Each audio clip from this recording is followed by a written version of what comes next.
4, 4, 6, 3, 0, 5, 2, 9, 2, 0, 6, 3, 0, 5, 6, 0, 8, 8, 9, 3, 1, 1, 5, 7, 1, 1, 3, 1, 3, 0, 4, 6, 8, 6, 3, 1, 6, 2, 1, 9, 4, 7, 3, 2, 2, 5, 6, 5, 2, 0, 3, 2, 4, 4, 9, 6, 6, 9, 3,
say goodbye.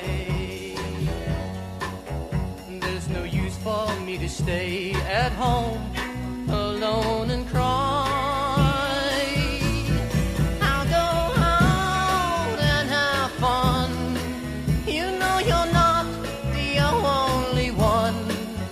If you really want to go today, I'll say goodbye.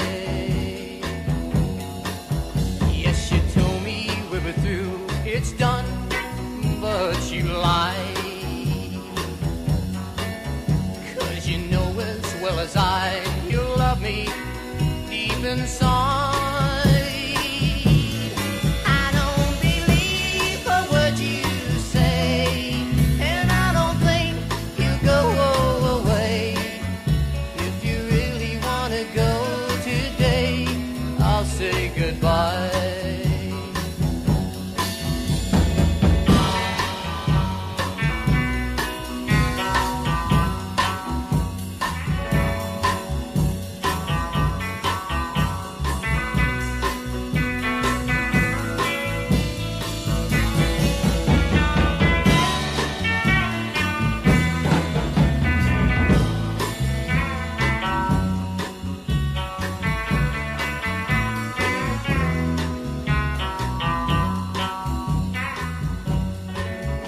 Yes, you told me we were through, it's done, but you lie. 'Cause you know as well as I, you love me deep inside. I don't believe a word you say, and I don't think you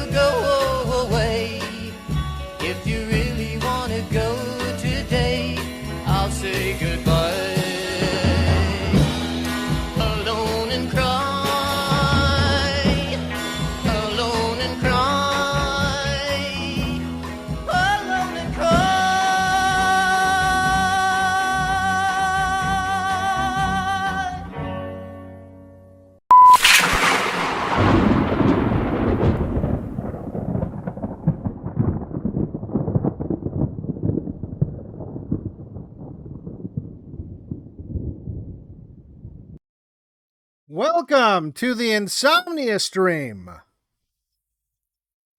Jollem edition. I'm your host, of course, Devin Stack. Hope you're having a good weekend, or maybe a good start of your week if you're Replay Gang and listening to this on Monday. I don't know. I don't know when you guys listen to this. Maybe you're having a good Tuesday. Maybe it's Wednesday afternoon. I don't know. Anyway, we got a lot to go through tonight. So, before we get to, I guess, the main attraction, there's been a lot said about Tucker Carlson recently. Of course, Candace Owens and Tucker Carlson talked shit about Nick Fuentes. What was it, a couple days ago? And in this shit-talking session, Tucker claimed that he didn't know that his dad was in the CIA until after his dad was dead. Which is weird because he had said that he knew on video. But people are starting to wake up. Finally, people are starting to come around to the fact that Tucker Carlson lies. I would have thought that when he said that demons scratched him up in his bed full of dogs, that would have, maybe set off some alarm bells. Even if you were media illiterate, you would think, this guy, I don't know, something's up with this guy. Or, all the other things that he's done over the years on video. And, but again, people don't have very long memory. People like they want to have mainstream representation for some reason. I don't know 100% the psychology behind that. We're going to get into some of the psychology behind why I think they like Tucker, but there's something more. Because it's not just Tucker. It's that you saw this exact same thing with Trump. You see this all the time with the right wing really, really, really wanting someone in the mainstream to represent them. And they don't understand that that's not possible. It's not possible because your enemy is the system. And so anyone that's mainstream within the system is not going to be on your side. In fact, they're going to be against you. Because you seek, at the very least, to dramatically reform the system. That's if you're maybe a little more conservative than I am. At the very least, you want to radically reform the system in ways that would punish the people like Tucker Carlson, who have benefited from the system their whole lives. And there's no end in sight in terms of their generational wealth, so long as the system is preserved. And look, Tucker Carlson, we're not going to rehash everything, but we are going to rehash some of it, has said as much in his book, Ship of Fools. I've talked about this before. He said that the whole reason why he wrote the book was to ring the alarm bell for the elites, let them know that, hey, the natives are getting restless. If we don't start throwing them some table scraps, the pitchforks are coming out. He said exactly that in interviews talking about his book, and he says that in his book. And we're not going to go, we've gone over that before. One thing I wanted to point out is I remember clearly back in 2019 and 2020 when I was raising these alarms when it came to Tucker Carlson, and a lot of people who are thankfully coming around now, were giving me shit for it. And saying, some people are still saying the exact same thing. It's literally the same thing. I feel like I'm in this infinite loop of people who don't quite get it yet. They hear what I say. They start saying, oh, you're just a black pillar. You're a black pillar. You just don't want to win. And then they lose enough times to where they get blackpilled. But then inevitably a new crop of retards come in and they say the same thing over and it just keeps happening over and over and over again. But in this cycle back in 2019, 2020, I did a whole video talking about how subversive Tucker was and how you could pick up the subtlety of his language. And here's the thing. I understand that not everyone does what I do or anything like this. So you don't understand necessarily, or maybe you're not even a writer or anything like that. You don't understand the intention that is involved with language and how you, if you're a public speaker, as I am, and certainly not with the audience that Tucker Carlson has, but still that's what I do, and that's what he does.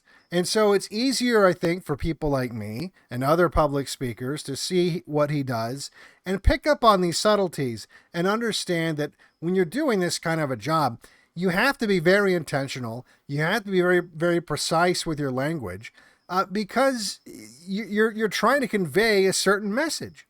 And so anyone that's even remotely good at this job, and look, Tucker is good at what he does, he's going to be super precise with his language and very intentional with his language. And so when he says things, especially if there's a pattern that emerges, then it's very likely that it's intentional, that it is meant to it's got a motive behind it, and it's very goal-oriented language, very goal-oriented language. And so anyway, I put out a video. I just want to play a clip from it, or it's a couple snips that I threw together from 2020, when I started noticing certain things, certain ways in which Tucker was phrasing things, and just to show you that, like I've been talking about this a long time. And look, that's not the intention. I actually don't care. Like I don't want credit. Like first of all, I wasn't the only one saying this sort of stuff back in 2020. But second of all, it's not about like, I said it first, or I said it before so-and-so or whatever. I don't care about that shit. It's about people understanding the information. And in fact, if anything, if other people say the same thing and more people listen to them, that's, for me, the way I look at that, that's more of a reflection on me. That's more like, oh, I must not have done that great of a job. If I try to explain this and only, X amount of people absorb it, but someone else says it and like way more people absorb it. First of all, I'm happy because I want that information to get out there, but I'm, obviously I got to do a better job. So it's not about that, but it is to show you that there is a long history of Tucker being a gatekeeper and Tucker being playing a specific role for his class, for the elite class. And so here is the clip from a video I put out in 2020. I didn't realize the level of fanaticism that there was around Tucker Carlson. Now I'm going to play a clip of Tucker Carlson saying that the book White Fragility is just as bad and evil as the Protocols of the Elder Zion. He's saying that this book is really bad and it's full of misinformation and blood libel, just like the Protocols of the Elder Zion. The most popular book on the left right now is a demented piece of pseudoscience entitled White Fragility. It was written by a wild-eyed racemonger known as Robin DiAngelo. 10 years from now, we'll look back in horror at the thought that so many decent people would read something this vicious and crazy as White Fragility and read it openly in public places with no shame. That's a bad sign. How would you feel if your seatmate on a United flight cracked open the Protocols of the Elders of Zion? You'd be shocked. And yet, thanks to encouragement from Democratic leaders, it is happening everywhere. White Fragility is now required reading in schools and in boardrooms. Corporations are internalizing its message, its sick message. Now, there are people that are thinking with their dick so hard right now. They watched that clip and through their delusion thought, oh my God, Tucker Carlson is using 4D chess. Where have we heard that before? 4D chess.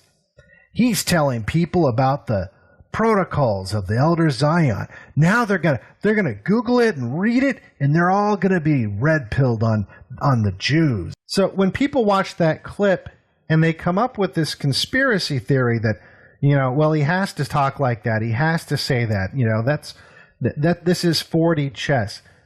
I'm gonna play another clip of Tucker talking about the 9/11 conspiracy theories and how he thinks they're blasphemous. It is wrong, blasphemous, and sinful for you to suggest, imply, or help other people come to the conclusion that the U.S. government killed 3,000 of its own citizens. Tucker was just trying to get people to look up 9/11 conspiracy theories.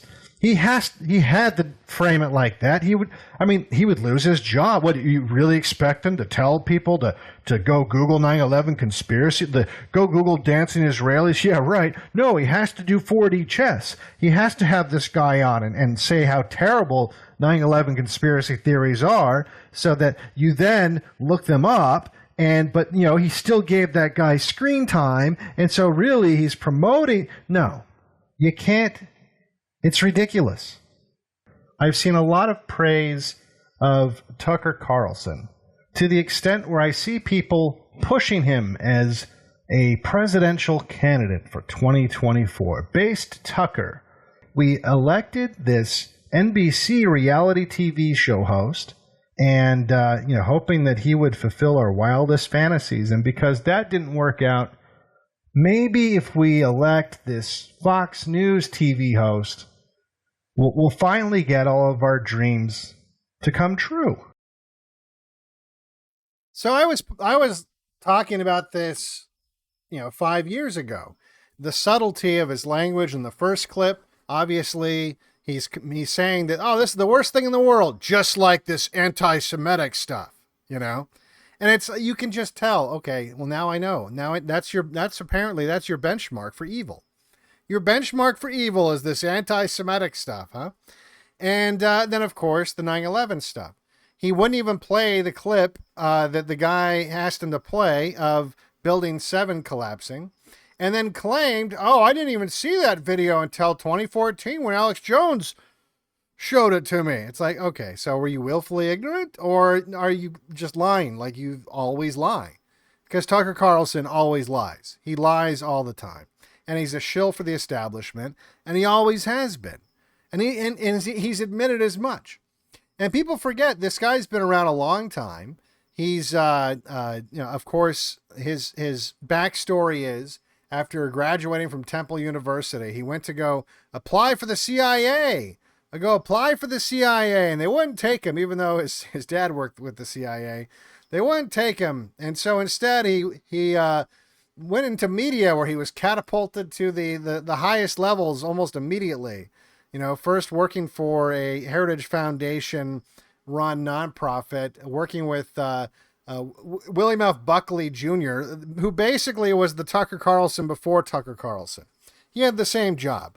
William F. Buckley his job was to de-radicalize the right and keep everything kosher.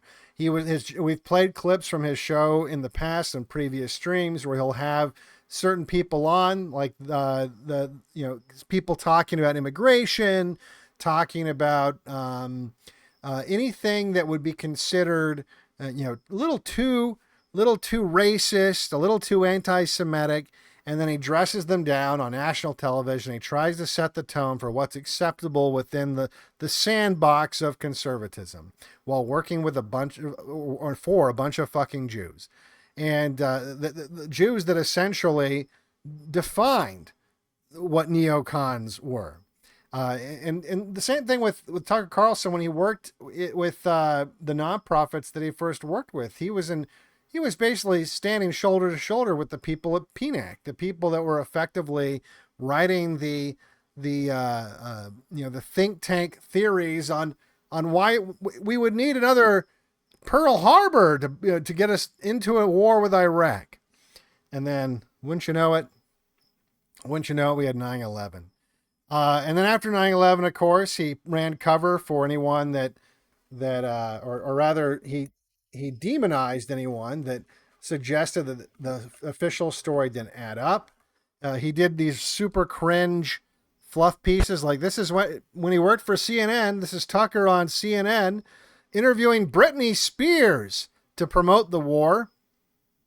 You're going to be on the National Mall soon performing for Pepsi and the NFL and also to support our troops. A lot of entertainers have come out against the war in Iraq. Have you? Honestly, I think we should just trust our president in every decision that he makes, and we should just support that, you know, and be faithful in what happens. Do you trust this president? Yes, I do. Wow, that certainly wasn't set up or anything. That's totally organic, I'm sure. So this is the kind of stuff that he would do. And then this, of course, here he is. There he is in Iraq right there, hanging out with private mercenaries, really. Holding an SKS or AK-47 or something there. Incorrectly. And then, you know, stuff like this. You know, I talked about in previous streams how he visited Nicaragua and had connections with the Contras, and how his dad was involved with the Contra scandal. It came up in his interview with that Martyr Maid guy. And what was Tucker Carlson doing when people started writing articles that were not only talking about the illegal, in fact, treasonous weapons deals that the Reagan administration officials were doing with the CIA through Israel to sell weapons to Iran in order to fund the Contras, but the CIA was also doing drug deals.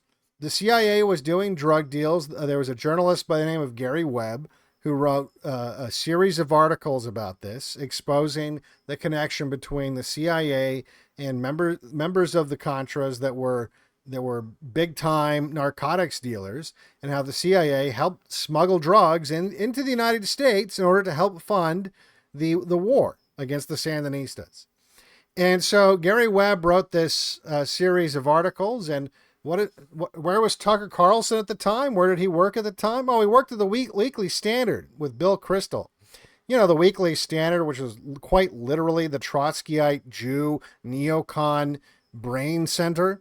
Like that's literally what it was. That's where he worked. That's where he wrote articles for years.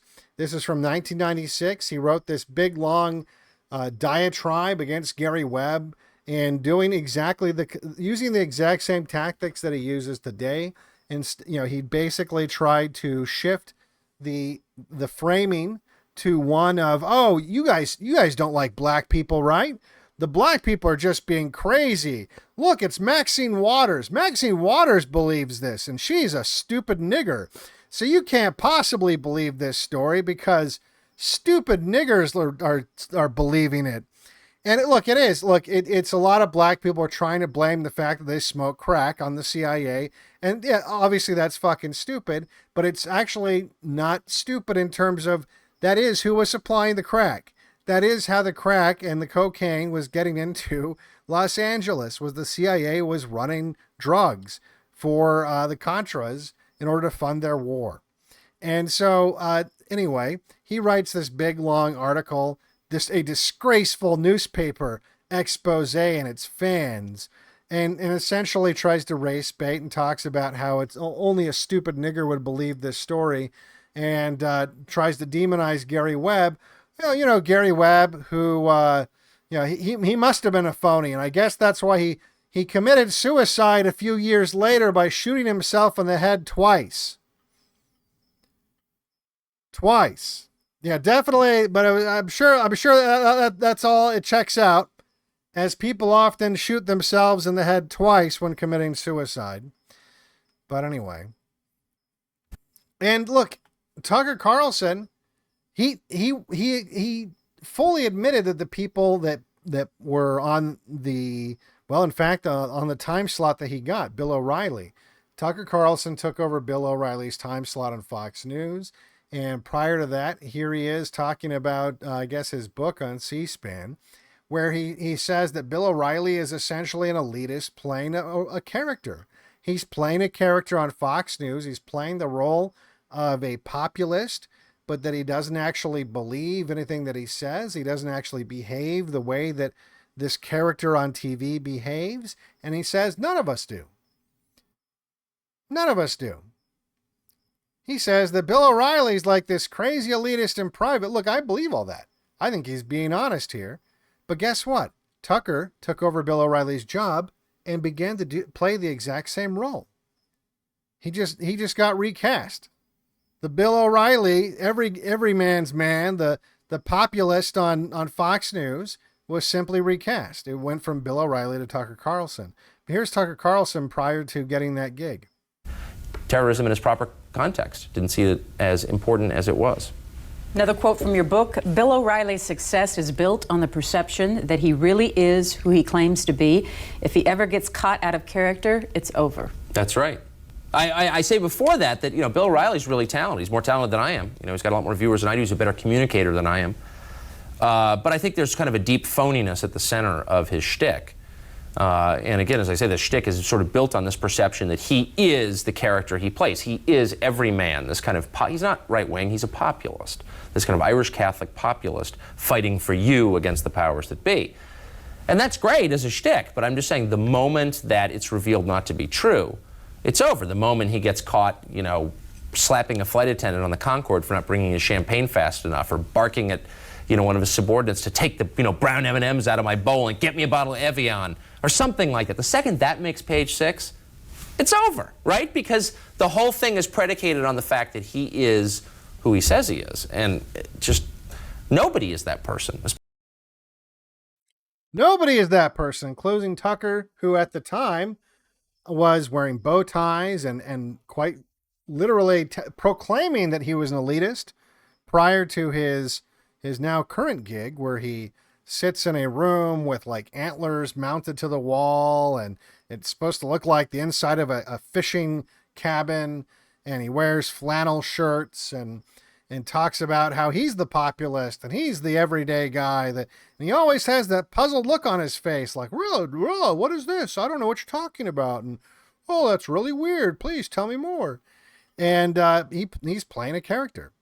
He's now been cast as the new Bill O'Reilly.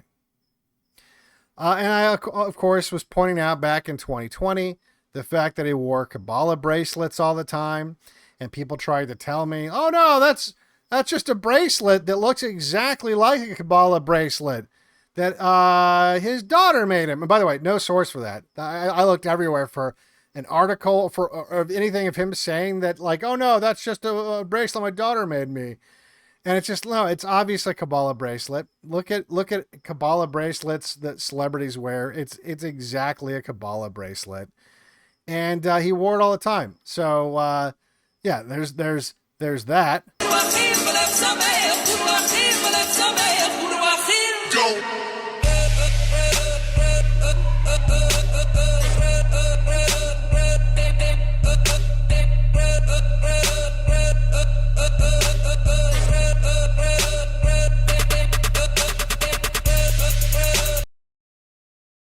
Well, let's just ignore that. That's just, nothing weird about that at all. Nothing strange. And then, of course, I brought up the fact that he's mentioned in the Washington Post article in 2007, before the Pizzagate scandal, talking about Comet Ping Pong and how he loves going there and eating pizza with Donald Rumsfeld. Con los terroristas.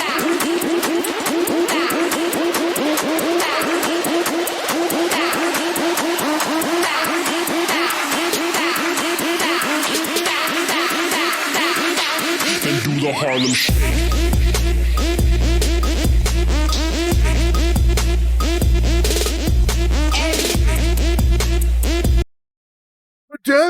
Devin, Pizzagate's not real. You dumbass.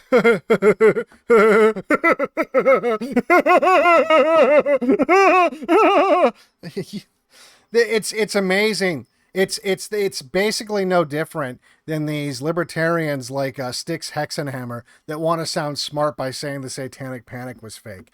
It's like, sorry, buddy, you're right. There's a lot of bullshit that happened because of all the Q-tards talking about Pizzagate like it was some kind of, like Tom Hanks with the pedo tunnels. And yeah, they muddied the waters. You don't think that was intentional? They did the same thing with 9/11. After 9/11, one of the reasons why it was so easy to think that 9/11 conspiracy theories were retarded, and in fact, to some extent, some people still do, because you had all these people talking about fucking mini nukes and and holographic airplanes and directed energy weapons and all kinds of stupid shit.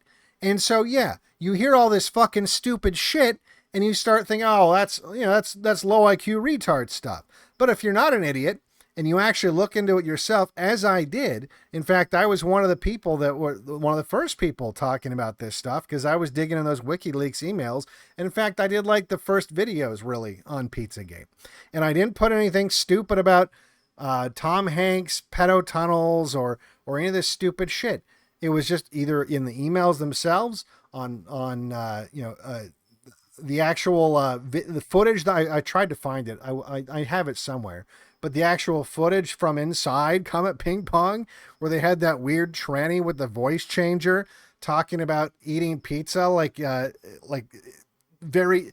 You'd have to fucking see it. Many of you guys saw that video back in the day. I wish I had that clip because there's no way you watch that and think, oh yeah, that's normal. That's fucking normal. Or even just the artwork inside of Comet Ping Pong that wasn't much better. It wasn't much better than the artwork hanging on the walls of John Podesta's house. There's a lot. Look, by the way, and hilariously, in that last interview that Tucker did with the Martyr Maid guy, he admitted that Pizzagate was real. He just tried to distance himself from it by saying that, oh, well, I just thought the Podestas liked shitty art because he was basically neighbors with these people. So even Tucker is basically admitting that, there's truth.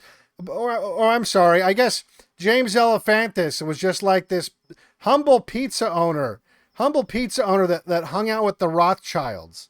Like, right? Is that what it is? Is that what you're going with? The Pizzagate is fake, and just by weird, crazy coincidence, some cutard pops off, goes down to Comet Ping Pong, and then shoots off an AR-15 through the wall, and it magically goes through the hard drive and destroys the hard drive on the server that's at Comet Ping Pong. Is that the story we're going with? Because that's what you're saying.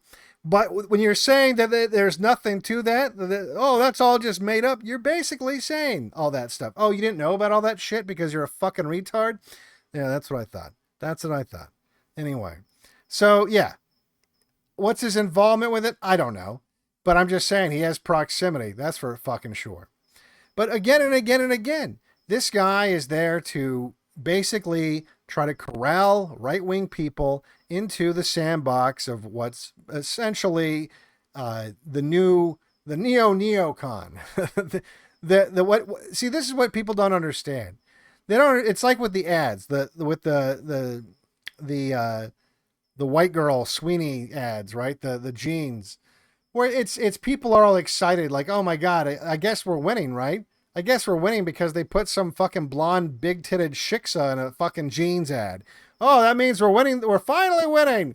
Oh, racism is over now, and they're gonna deport all the Mexicans because there's some fucking big-titted white bitch in a jeans ad for a company that was founded by Jews and run by Jews, run by not just any Jews, but there's a turbo Jew at the top of this company, the CEO, who quite literally has a Talmud named after him because of how much money he gives to Jews. But I guess that guy, right? That guy just, he just let a Nazi ad slip through. He wasn't paying attention one day. And, Sydney Sweeney, like, I'm sure that wasn't like a big expense or anything like that to have an actress like that in your massive campaign that you were pushing. But anyway, people think that they see this shit and they get excited and think they're winning. And that's basically what Tucker's there for. Tucker does the same sort of thing. He's supposed to give you the perception that you're being heard. Put the pitchforks down, Goy. You're being heard. Don't worry, you're being heard. They're shifting. They're trying to adapt to what you'll take. They know. See, don't you understand? I don't understand because it got so crazy in terms of how overused this metaphor was that it became too cliche and people stopped even talking about it, like the boiling of the frog thing, right? Everyone knows this. Everyone should understand this concept because it was been beaten to death. But then all of a sudden it's like they act like they understand the concept, but they don't. That's what this is. Don't you understand when the heat starts to be too much, they cool it down a little bit. They let you feel like you're winning so you don't get pissed off and jump out of the fucking pot. But at the end of the day, he's trying to steer you right back into what the neocons define conservatism is. I mean, look, he was pushing gay marriage. Pretty interesting when you think about it. So this is a bill signing affirming the legalizing once again gay marriage, which most people support in this country. Should people get married if they love each other? Yeah, they should. That's fine. Not that controversial a point at this stage. But here's Joe Biden using that opportunity to promote gender-affirming care for kids. And of course, that means the sexual mutilation of children, cutting the breasts off 15-year-olds. See, he's playing the same game. He's like, oh, we all agree that, gay marriage is fine. It's, well, we just don't want to be cutting off little kids' breasts. Like that's where it gets too far. See, it's good cop, bad cop. You're willing to accept gay marriage. You're willing to accept the gay marriage poison pill because he's creating a false dichotomy. He's basically good cop, bad copping this whole situation. He's saying that, well, it's either this or it's this, right? It's either gay marriage is fine or, the Democrats want you to trans your kid. And you hear that, and you're like, oh, for fuck's sake, I guess I'm fine with gay marriage because that sounds way less bad than sexually mutilating a kid. See, that's what his job is. That's what his job is.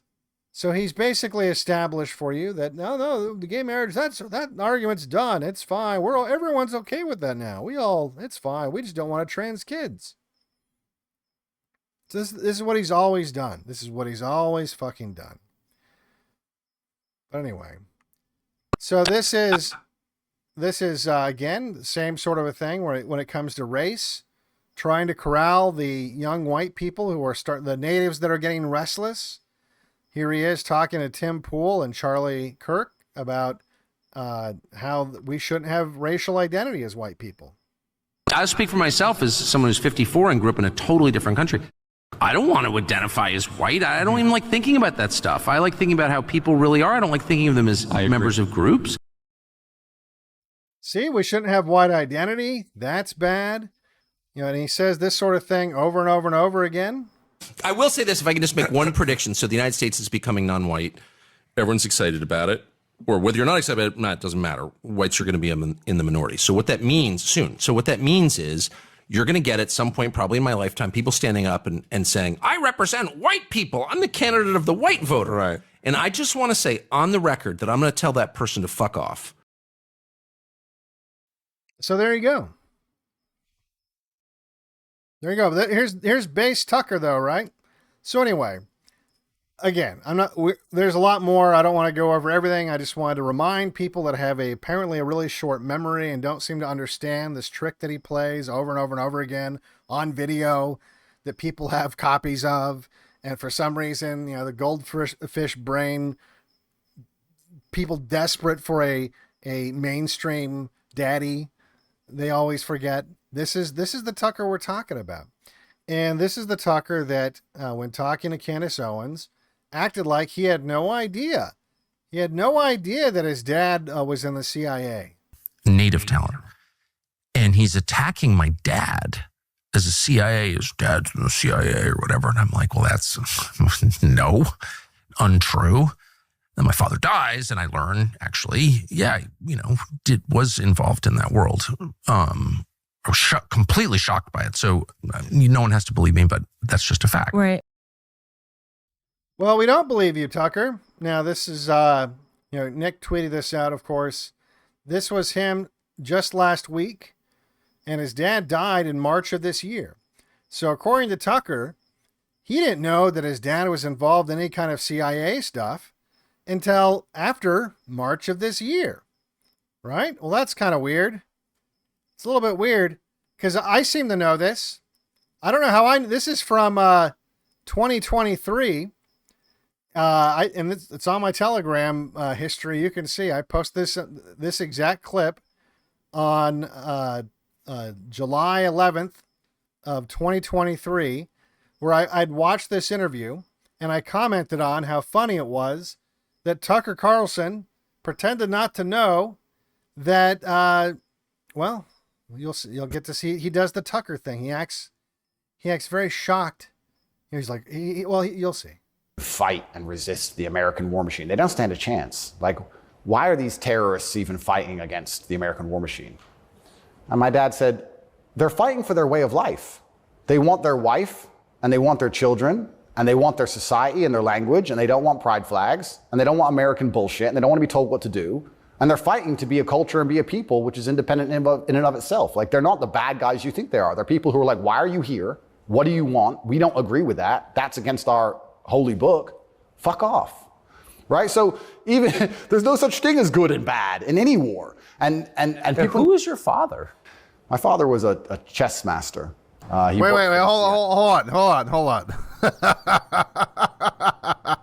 All right. So Tucker Carlson's dad is CIA, and Andrew Tate's dad is also CIA. And look at how confused. Like, look at that Tucker look. Like, who's your dad? I have no idea who your dad is. Look at his face. Who's your father? I've never heard of this guy.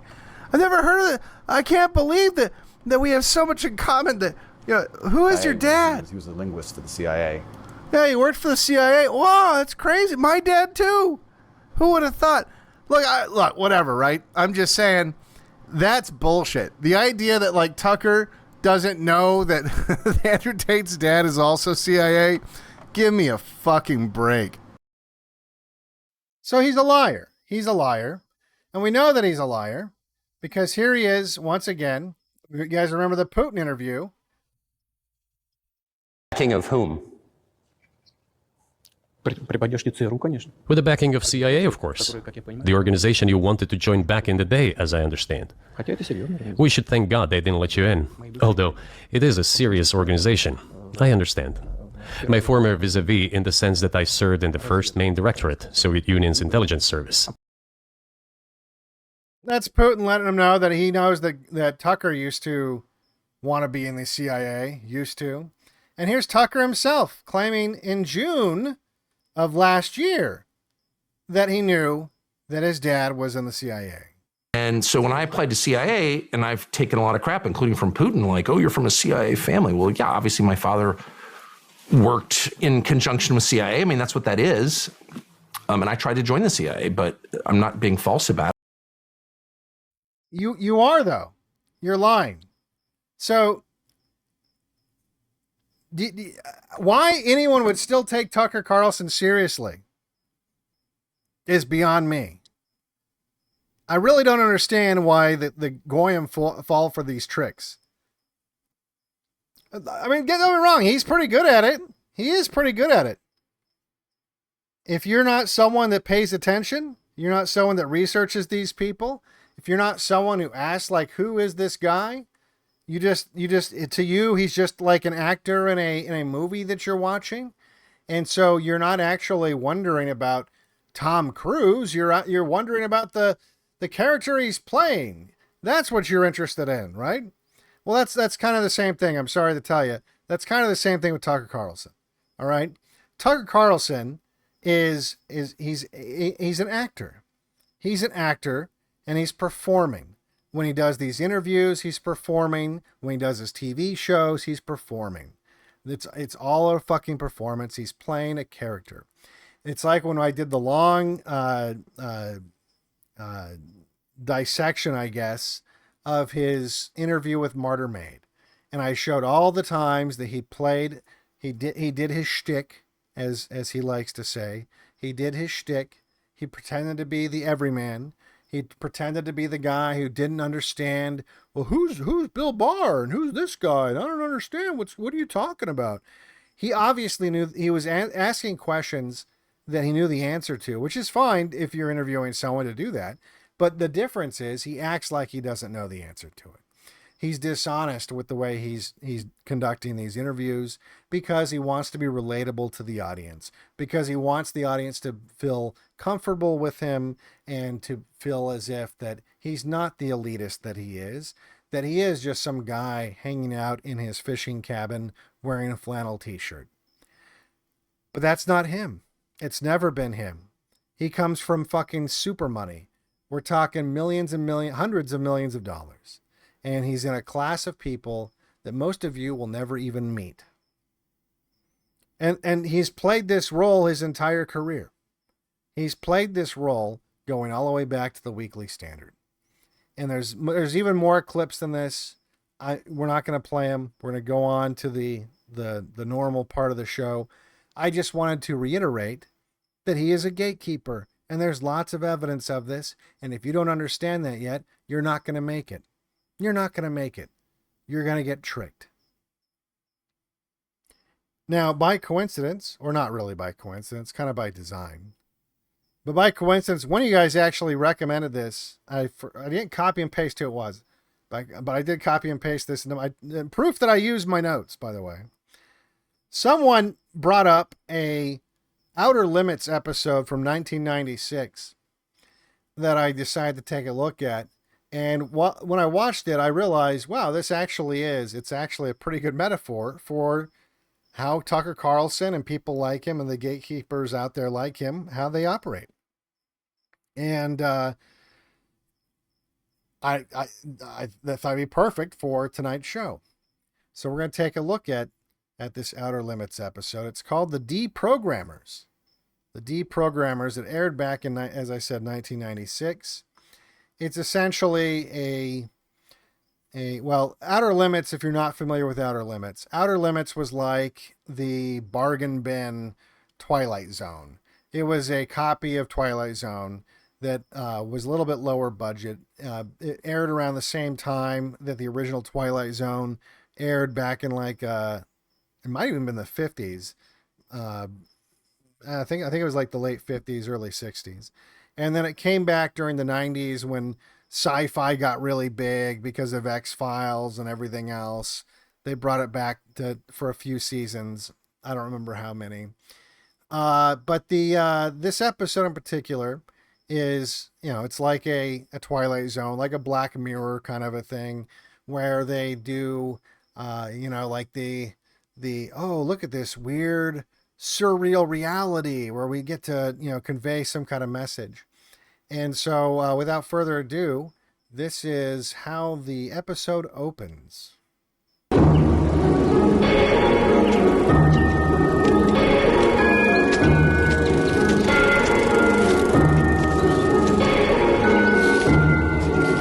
Jollem, miserable Jollem, has one of you drawn my bath? Yes, my lord. Your bath awaits you.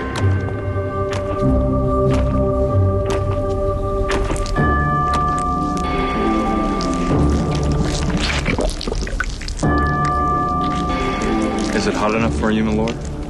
It'll do. But my Saragon oil, where is it? I need the oil. Bring it to me. My Saragon oil, where is it? You Jollem are always so slow, always taxing my considerable patience. What have you done, Jollem? You realize how difficult Saragon oil is for me to obtain? What I have to go through to get it?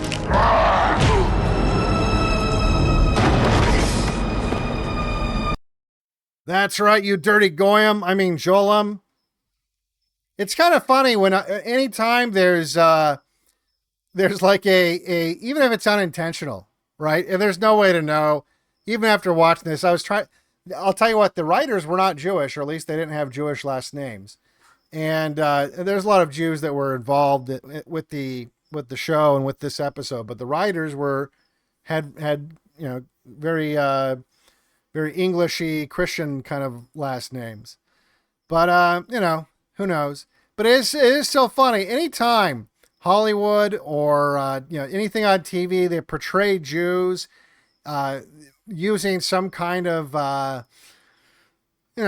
alien or something like that. They always seem to turn out like this, isn't that? Oh, sure. Come on in, Earthlings. We're just checking out our new show. Man, I am so wasted. Hey, you Earthlings want to try a little black?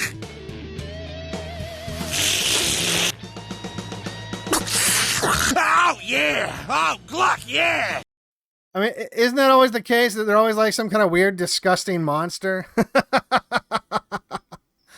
You know, like, and look, even Jews themselves will say it. Like when they had the weird bankers in Harry Potter, that the little goblin bankers, all the Jews got upset. Like, oh, that's clearly supposed to be us.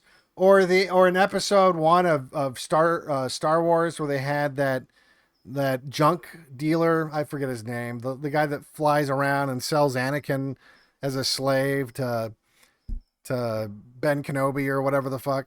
Like, same thing, right? They're like, oh, that's supposed to be a Jew. And it's funny because it kind of, I don't know if it is or not, but like, that's certainly the first thing I think when I see these fucking things. What? Are you just going to stand there? Clean the mess up. Yes, my lord. Good. Yeah, let's party. Yeah, suck my jag on. Yeah, now you suck on my jag on. Good.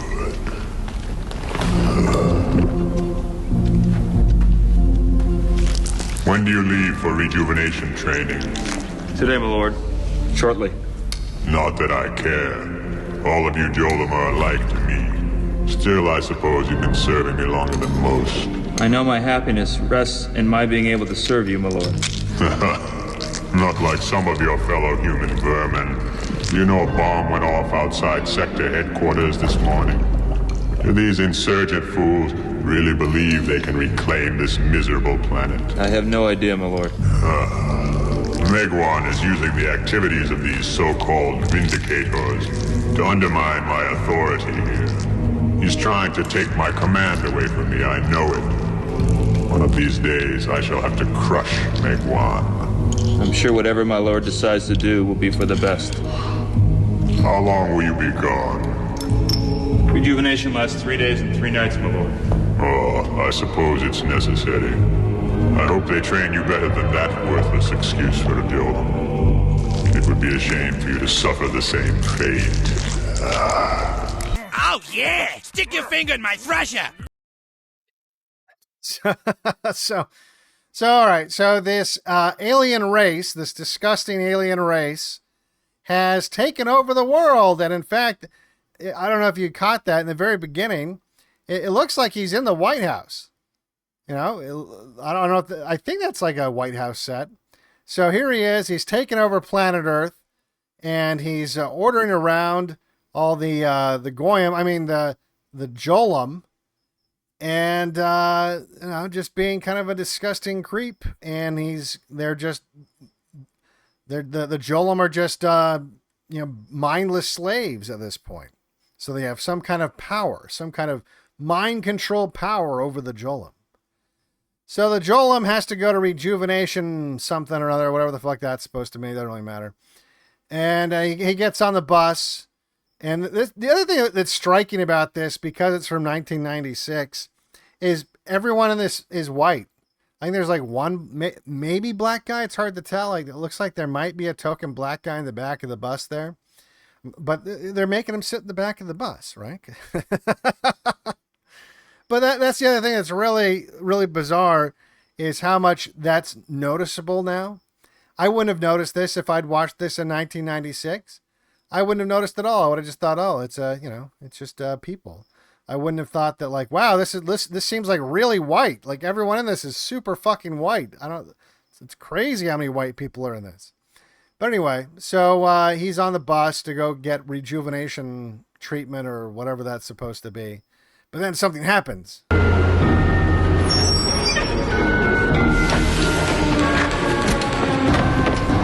in the tunnel have temporarily ceased working. Stay seated on the bus until the lighting is back online.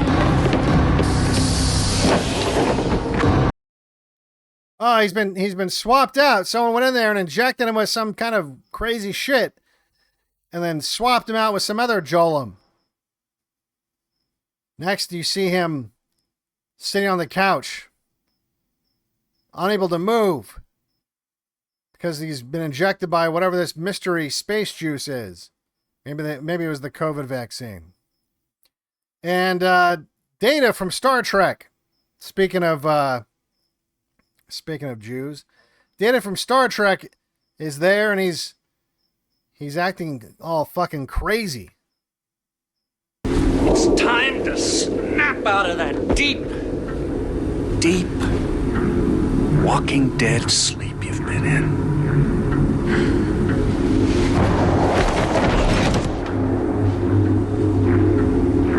Come on!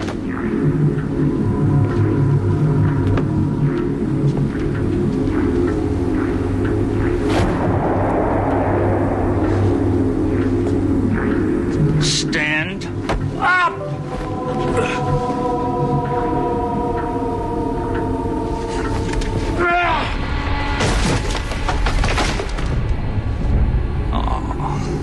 That must have hurt. Did it? You can't speak.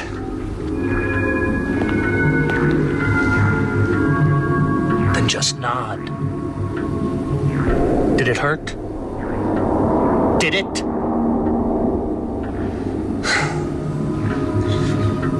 It's hell thawing you Jollem out. Stand up. You're a big boy. You can do it! Stand up! Okay. Time for something different.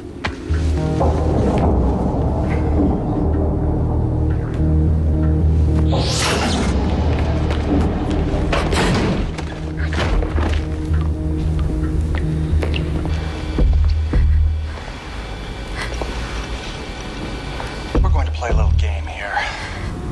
I ask, you answer. I tell you to do something, you do it. Acknowledge me. So we got Data from Star Trek, who is, for those of you who don't know, very much a Jew, attacking this Jollem. Throwing him around. They're in some kind of TV studio for some reason. There's a woman watching from behind the glass in the control room. And he pulls out a fucking knife. What do you feel, Jollem?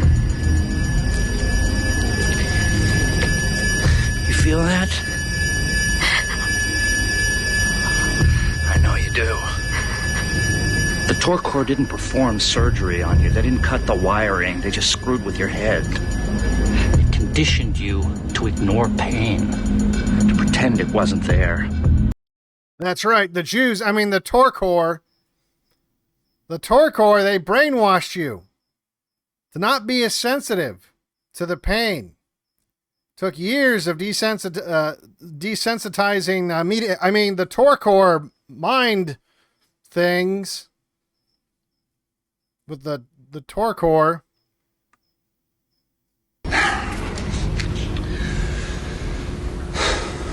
That old Jollem conditioning. Pretty strong stuff. That's right. That Jollem Torcor conditioning.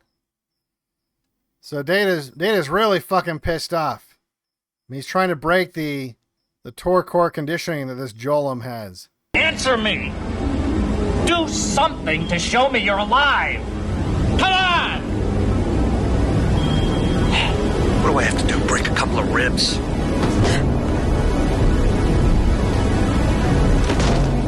Davis. That's it. That's enough. Oh, yeah? You think that's enough? Well, I'm gonna kill this son of a bitch.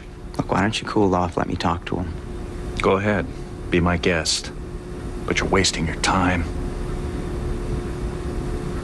This is just Torcor-generated waste.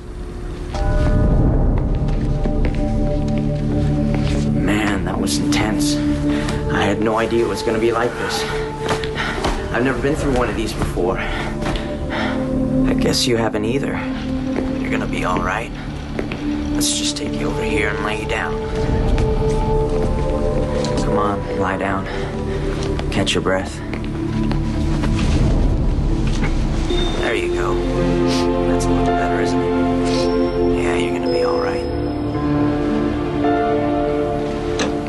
What? I didn't realize deprogramming was this brutal.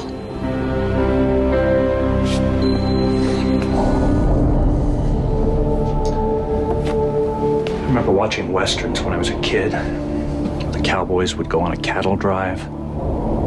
The cattle would always get caught in a flash flood and be too stupid to swim for it, so they just stood there and drowned. That's what the Jollem remind me of. Cattle. Oy vey. All right, that's a little on the nose. That's a little on the nose there. Yeah, the Jollem. They're like cattle. Jollem, I mean. They're just like cattle. That's okay. You have to hit them over the head with a sledgehammer to get their attention. Just when they're reeling, you hit them with a little sweet talk to really confuse them. And that is what Tucker Carlson does. It's good cop, bad cop. It's good cop, bad cop. Basically, in psychological terms, it's the contrast effect. The contrast effect is basically people evaluate options comparatively. So, for example, with the gay marriage versus the trans kid example, that was well, good cop, bad cop. Well, I don't like gay marriage, but because I'm a human, I'm susceptible to this contrast effect, and compared to trans kids, gay marriage doesn't sound so bad. And it's the same thing with good cop, bad cop in an interrogation. You offer two options. You can either deal with the bad cop or you can deal with the nice cop. And eventually, humans start to think in binary, because that's what they do. They have most normies, most NPCs, they quite literally have light switch brains. Here's a good example from Twitter recently. This guy who says, I'll take Jews controlling America over Hamas controlling America every day of the week. Well, I didn't know those were the options, but that's a perfect example of Goy think, of Jollem think. You think that you have those two options. Those are the two options. See, I guess Jews controlling America isn't so bad. If Hamas, which I don't even know, how the fuck would Hamas ever control America? Who knows, right? And this person knows that. This person's likely living in Tel Aviv, okay? But this is the kind of shit that you'll see all throughout Twitter. You'll see people make these kinds of arguments all the time. Because they're trying to tickle that part of retard people brains where it's like, it's either this or this. It either has to be this or this. It's either A or B. It's either red team or blue team. It's either the Democrats or Republicans. It's either the Cincinnati whoever, the Boston. I don't know teams. Sports ball team A and sports ball team B. So they always look at things in terms of fear versus relief, or carrots and sticks. And so they accept the good cop framing because it's better than what they think the alternative is. The thing about during the Trump thing when I was saying, oh, I'm not going to vote for Trump. Well, it's better than Kamala. There's still people saying that. They're still, even now, saying that, oh, it's not as bad as Kamala. Because that they think that's your options. It's either this or it's this. Well, that's why they do it that way. That's really why there's only two candidates ever.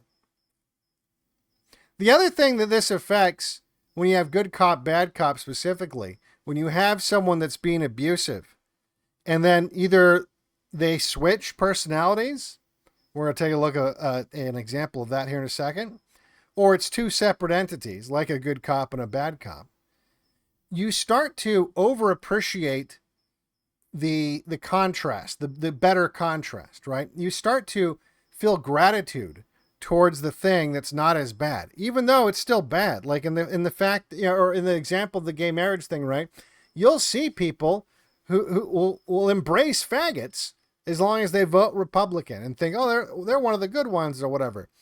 Because they've just accepted that, well, at least he's not fucking kids, which, I got news for you guys. A lot of them are fucking kids, but, whatever, right? At least he's not fucking kids, right? It could be worse. So you actually start to feel gratitude, and you start to actually feel like you owe them something. You owe them something for not hurting you as bad as the other one. That's just the way the human mind works.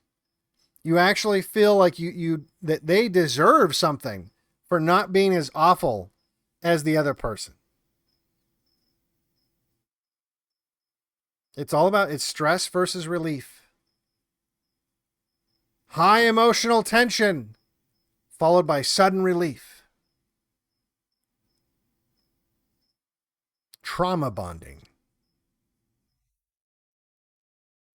Oppressor, savior. And what it does, it creates compliance. It creates compliance. It creates compliance, and people they don't demand, well, wait, you guys both suck. I deserve more. I deserve to be treated like a human being. No. That's not how the human mind works, unfortunately. That's not how the human mind works. And I found a really good example of this recently. I told you my YouTube algorithm has been very true crimey lately. And there was one of these Explore With Us videos where they have like a bunch of the, like the police interrogation footage and stuff like that. And this one I found actually kind of interesting. I thought they framed it totally wrong, though. This was about a serial killer that was killing women in the forest and kidnapping them first and then killing them. And after they caught him, he was really frank about what he did, and he got not immunity, but they said they wouldn't give him the death penalty, so he had a deal. So he just spoke very freely about how he behaved. And in the video on YouTube, the people that made this available, they tried to frame it like he was delusional and making it all up, that his captor would actually be as cooperative as she was and behave the way that he describes her behaving, and that this was all a delusion. Whereas I watched it, I was like, no, that totally makes sense. It totally makes sense. Because he, in essence, was the good cop and the bad cop. He showed her the bad cop first, and you see this with people who get kidnapped or otherwise imprisoned, where they do have a trauma bond with their captors, because the second you get any kind of relief from the trauma, you go from this high stress situation, and then the second you're allowed even like a little bit of relief from that high stress, you do kind of comply. You comply because it's comparative. You're like, well, it's not as bad as when he was punching me in the face.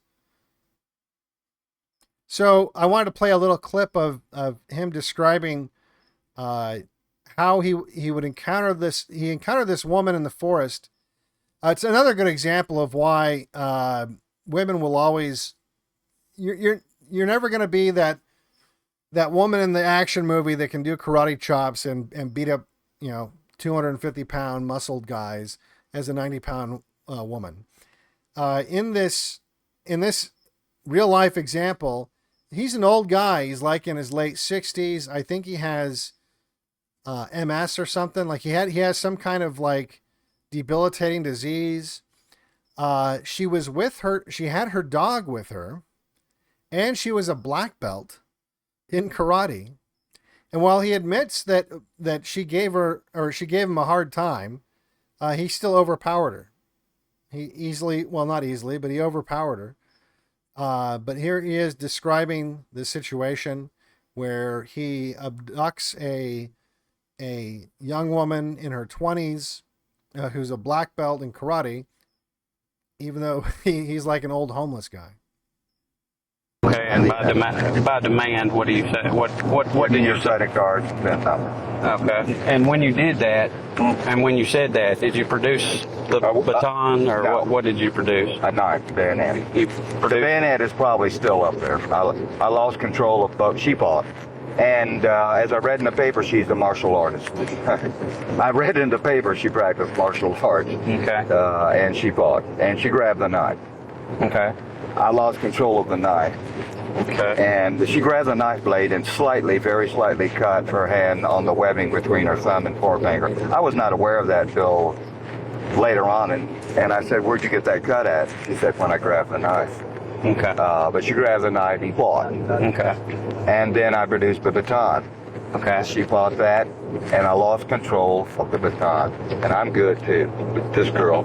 I think it was you probably. One of the GBIs said that little 120-pound girl about probably close to whip your. Well, she about did. Not my finest hour. It was not my. I mean, I'm better than that. I am, but I found out she was a black belt too, which don't mean.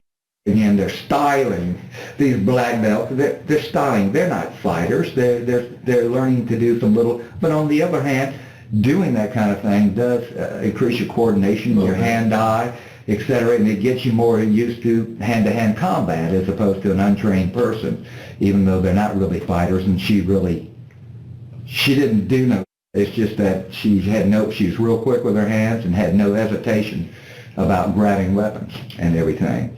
And not only that, she was hard to subdue. Fought like hell, man. Fought, and then once I gained control of her and got her 10 to 15 feet away from the trail on that little side trail I told you about, she started fighting again. I had to hand fight her. Mm-hmm. And that's where I got this hand. I probably have multiple fractures in my right half now. Okay. However, I'm not in pain, and I don't think any of them are displaced. I had to hand fight her, and I still couldn't get control of her. She would feign or pretend that I was in control and then start fighting again. Right. So I had to hit her a number of times. Now you hit her every time with your right hand, or?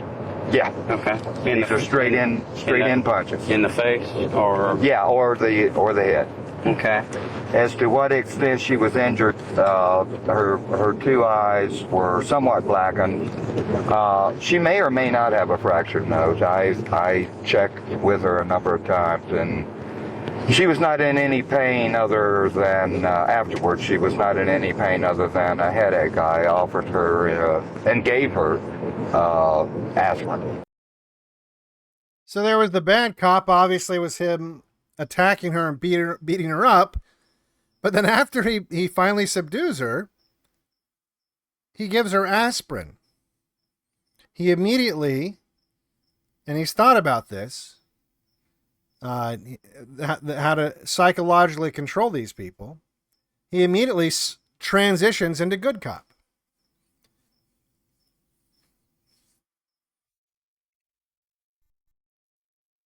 So I got control of her again, quieted her down, got control of her again, and I kept her moving down that close trail around the corner of the mountain, so to speak. And at that point, I produced like a duck tie. It's like handcuffs that police use. Zip tie?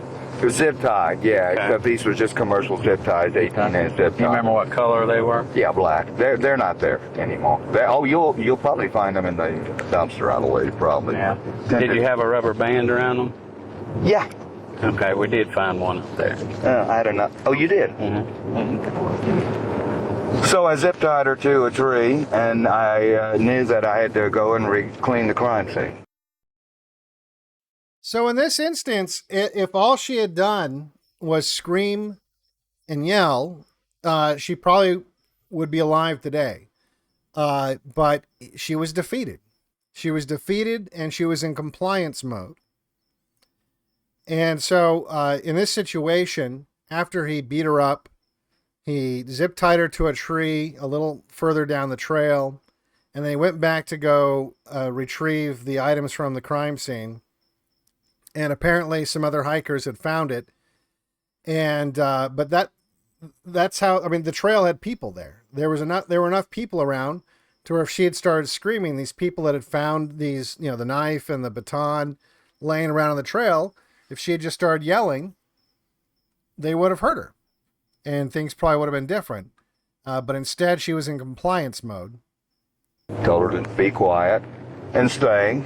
Okay. And went back to clean the crime scene, but it had already been found. Okay, by that time it had already been found? I saw the three, there were 3 hikers that had found the thing, and they were no longer there. Okay. And they were headed down slope. They were looking. Were you crouching behind a rock at that point? Looking at them? Then looking at them, and then I laid down flat in the trail above them. Because if a trail is cut in, into a slope and someone's below, if you lay in the flat, you're deflated or inflated, so to speak. And I laid down in the trail at that point, and the stuff was gone. So the cops are puzzled because they want to understand why she seemed to go around with him. Because after he tied her to a tree, went back to try to clean up the crime scene, he came back, she was just there. He walked her back to the parking lot where both their cars were, and he got her into his van and tied her up. And she was just in full-on compliance mode the whole time, where he tried to retrieve cash from the ATM using her card. But they basically camped out and lived out of his van for like almost a week. The one thing I didn't ask you about this, since you're on that point, one thing I didn't ask you about, did you have to put something to keep her quiet, a gag, so to speak, or anything like that? No. Was she unconscious at that point? Never. Well, I'm wondering why she wasn't yelling when you zip tied her to a tree, and when you went back to clean the crime scene. Is what I'm getting at. There comes a point they fight, and then they submit. Right. And a lot of it is because of me. Right. I reassure them. That it's going to be okay, but just quit fighting or you're going to get hurt. I tell them, listen, honey, I'm going to spend life in prison just because she said no. So he's doing the good cop. He transitions to good cop, and now the options that she sees, it's not either I'm getting kidnapped or I scream and escape. That option feels as if it's been taken away. She now perceives the situation as either I obey this guy now that he's being nice, or it goes back to being even worse. But the advice to people if they're abducted is to engage your abductor and to make yourself a person to them and not have them think of you as an object. To engage them, to tell them your name, to tell them about yourself, tell them about your family, tell your abductor that, tell them what you study, what your dreams and hopes and plans and schemes are, and try to engage them and make yourself a person rather than an object, because the abductor is psychopathic. He's looking at you in an inhuman way. You want to make yourself a human. Not how I did that.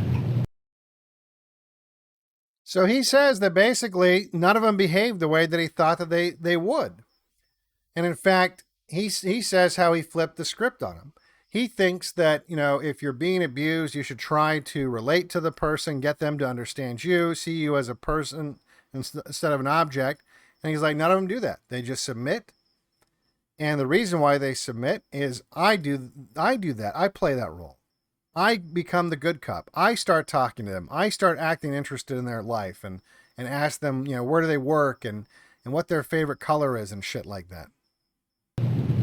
It was always me. It was always me engaging them. First thing I ask them is, what kind of music you like? What's your favorite song? What do you do for work? Where'd you go to school? What do you like to do? And talk to them. It calms them down. But none of them ever did that to me. It calms them down. You see, because he's being the good cop. He's acting interested in you. It's a relief from the stress. Most girls could probably outrun me. You know, not that fast. And after that, from then on, she totally cooperated. We traversed the Blood Mountain through the stick stuff, down through the drainage, up. She was totally cooperative with me. She was totally cooperative. She could have outrun him. He's an old man. She could have just started running away, and he wouldn't have been able to catch up.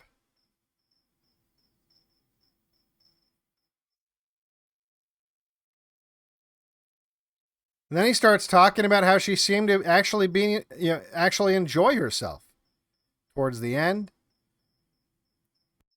This is after he rapes her. And even then he said that, like, it wasn't a violent rape, that he basically told her that it was going to happen, and she just complied. She's not having a bad time, and she's been kidnapped. She wasn't in mental distress other than any kind of real. So this, I was solicitous of her comfort and everything else. Went to Dawson Forest and camped there, and I think we spent 2 nights there because we went hiking the next day. Yeah, we went hiking. Yeah, we spent 2 days, 2 nights there. And we were 11 degrees outside air temperature there. So I had stoves going. I have stoves to use as a heater, and I had the van going from time to time, and keep warm. And we spent 2 nights there because we went hiking one day. The next day, we took the both dogs and went hiking along Shoals Creek. Okay. She had a good time. Okay. How did you keep her from running off while you were hiking? No, I told her, remember 2 things. One, if you bust out through the woods, the pursuer has the advantage. Because the pursued has to break brush. If you bust out running down the road or anywhere else, I'll shoot you now. And I'm a good shot, left or right-handed, because my right hand was up, which I am. And that was it. So she was not having a bad time at all and enjoying herself on the hike. I could tell that. Commenting on how beautiful it was. We hiked for several hours along Shoal Creek. And then the next day, we got up and told her she was going home. I said, I'm giving you all your stuff back. I had all her stuff backed up together. I made a point of showing her she always helped me load and unload, especially because my hand was messed up. And so in other words, consistent with being kidnapped, she was having a good time, other than, you know what I mean. Okay. I won't say she's enjoying it, but she was, hey, she was into it. It was an experience. She was at ease, totally at ease. And again, the makers of this video try to make it sound like he was being delusional. I don't think that he was. I think she was being compliant. She was being compliant because of this contrast. Well, I don't want him, beating me up. He's being nice now. I'm going to go ahead and just try to experience this. So anyway, that's going back to the show. That's why they do the good cop, bad cop. That's why Tucker likes to play the good cop. Look, I know this is overwhelming. I mean, if I were you, I'd be flipping out, pounding the walls. But trust me, there is no way out. The only way to survive this is to listen to what the man says and respond. Even if it is just to tell him to go to hell.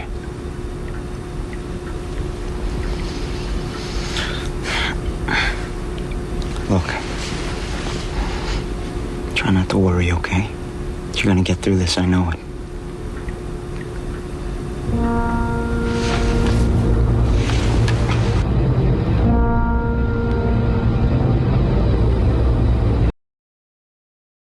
So the good cop plays his role, trying to get through to him. Why did you leave him alone? Give him time to think about what we said. I really like that try not to worry part. It's only natural for them to start worrying even more. This is just a game to you, isn't it, Davis? You don't know a damn thing about me, lady. Or the process. So why don't you keep your judgments to yourself?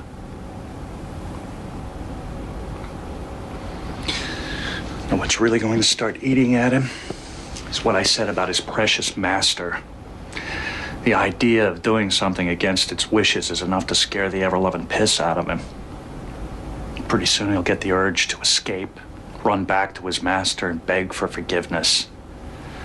It's all part of his conditioning.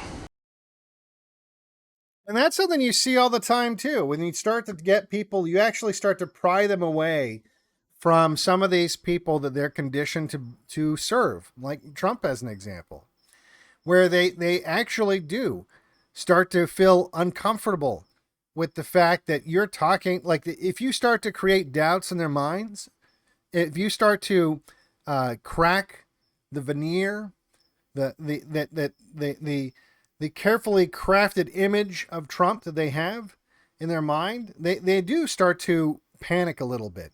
They want to go running back to Daddy Trump or running back to Daddy Tucker and beg for forgiveness and be back comfortably in service of them, in compliance with them.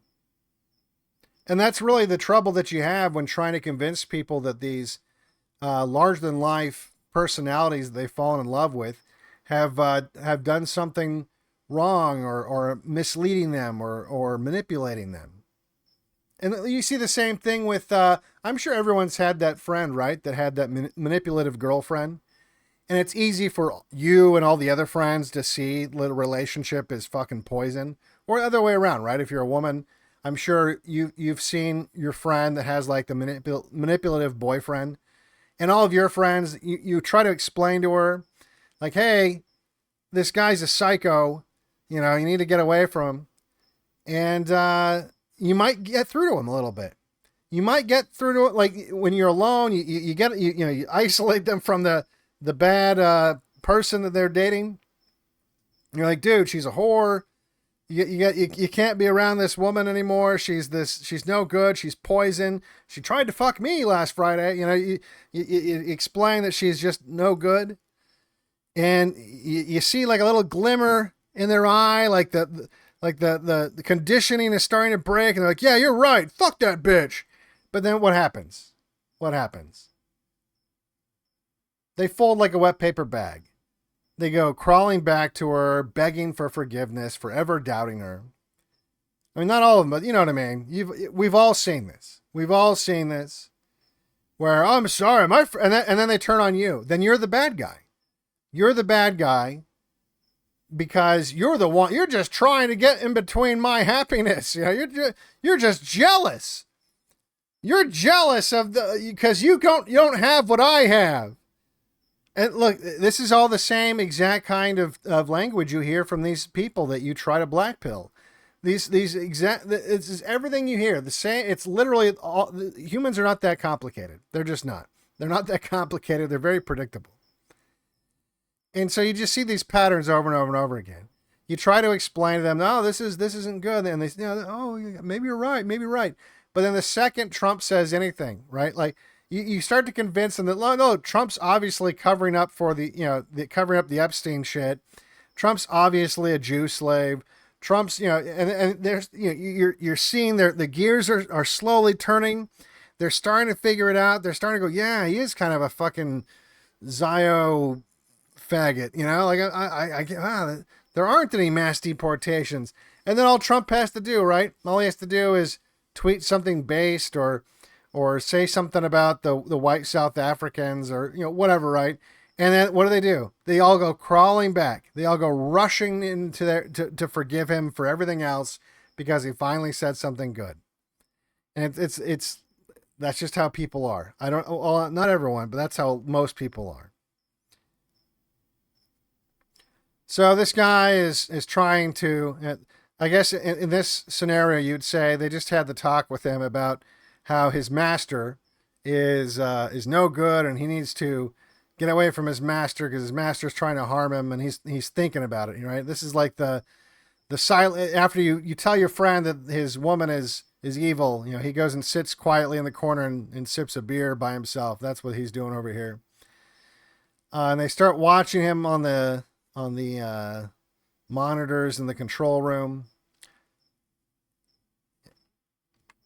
And then he gets up. And You'd find this interesting. There are no mirrors in the Torkor's house. They have no use for them. Well, I mean, they're vain about their possessions and their accomplishments, but not about their looks.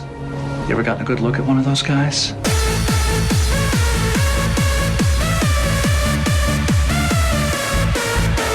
You ever gotten a good look at one of those guys?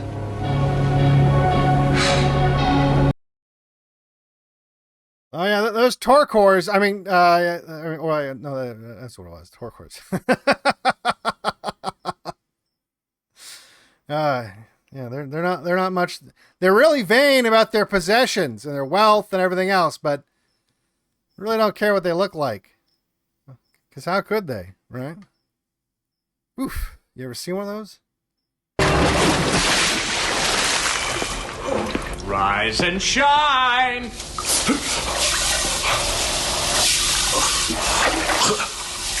Now, isn't that better than that yucky yellow stuff your milord bathes in? What is that crap anyway? What's wrong? You don't like water spraying in your face? Well, showers are one of the greatest inventions of mankind. They're invigorating. They make you feel alive.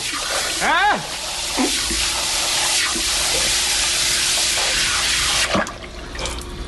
You're no fun at all, you know that? Dry yourself off, will you? You're dripping water all over the floor. Then put that on. I gotta hand it to the Torkor. Anything that might confirm your old sense of self, they take away. One of the constants of 20th century Jewish immigration, of Jewish intellectual movements, has been to lessen the power of Europeans in America. And why is that? And because they felt that that power represented a threat to them, and especially in the long run. They wanted to have the United States become less Christian, less European. White European. Yeah, why is that? Because, and then you can easily find Jewish activists who say that when they talk about immigration. But the idea is that if you have a homogeneous European society, you can easily evolve towards Nazism. Mm-hmm. In other words, but if you have a society where each ethnic group has a sort of only a very, very limited power, then that could never happen. You can never have a coalition.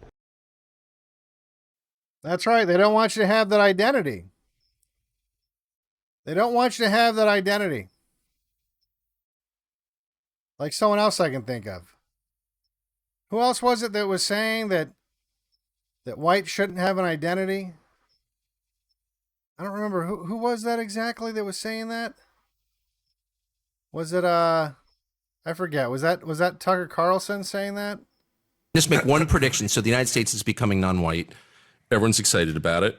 Or whether you're not excited about it, it doesn't matter. Whites are going to be in the minority. So what that means soon. So what that means is you're going to get at some point, probably in my lifetime, people standing up and saying, I represent white people. I'm the candidate of the white voter. Right. And I just want to say on the record that I'm going to tell that person to fuck off. Huh. That's interesting. Anyway. So the Torkor want to remove any sense of identity you have. They don't want you to remember that you used to be human before they subverted and took over the entire planet. They want you just to be this hollow person that accepts the identity that they have crafted for you.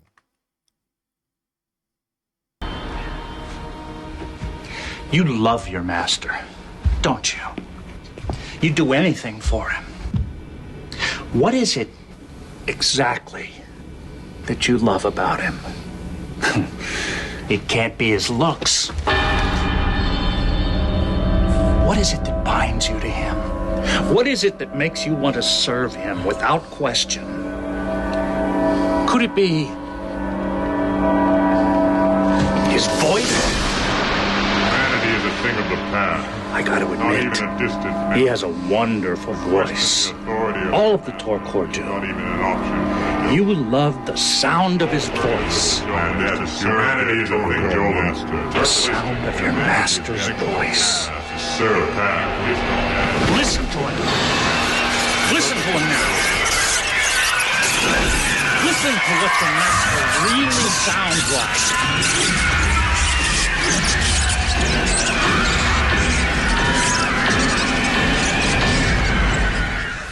Hypnotism. During bliss training, they conditioned you to think that each time you hear one of them, you're hearing the voice of God. I'd hardly call that the voice of God, would you? And look, that's common too. Look how many people that'll hear Trump say something and they'll interpret it to mean the opposite of what he's saying.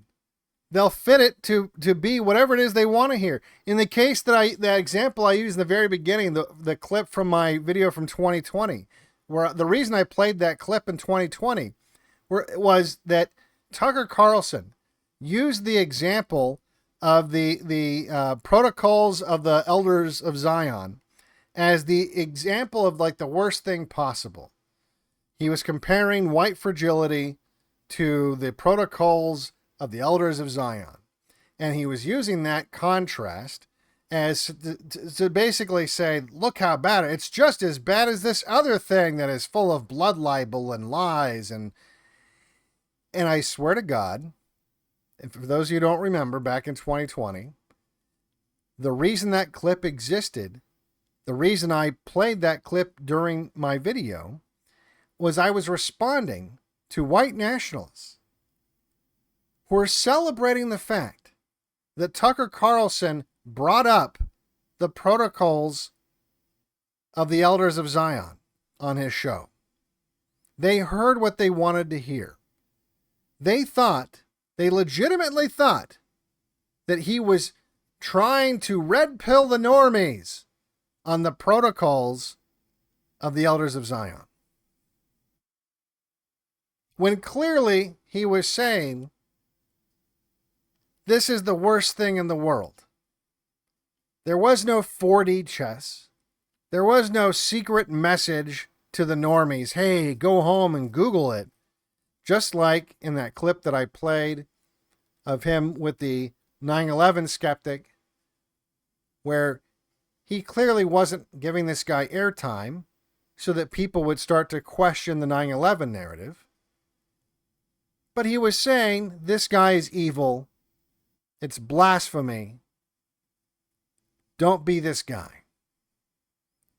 But when people are under the spell of the good cop,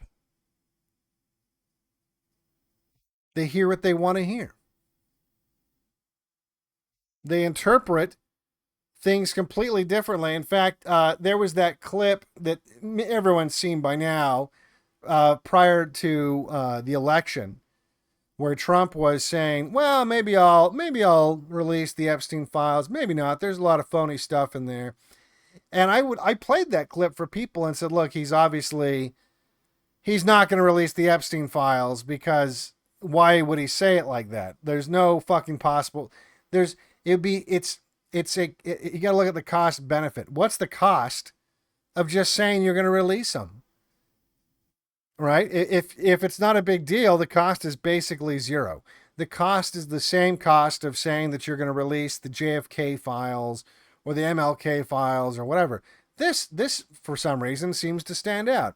This is eliciting a different response from Trump, and they didn't see that.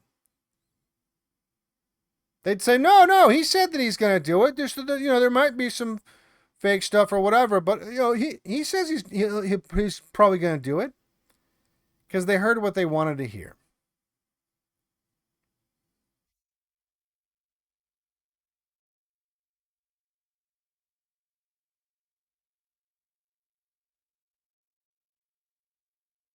What's your master's name? His real name? What is it? Colsus? Cold talk. Jollem are never allowed to call my lord by his real name. I'm not Jollem. He's not Jollem. Nobody here is Jollem. I am Jollem.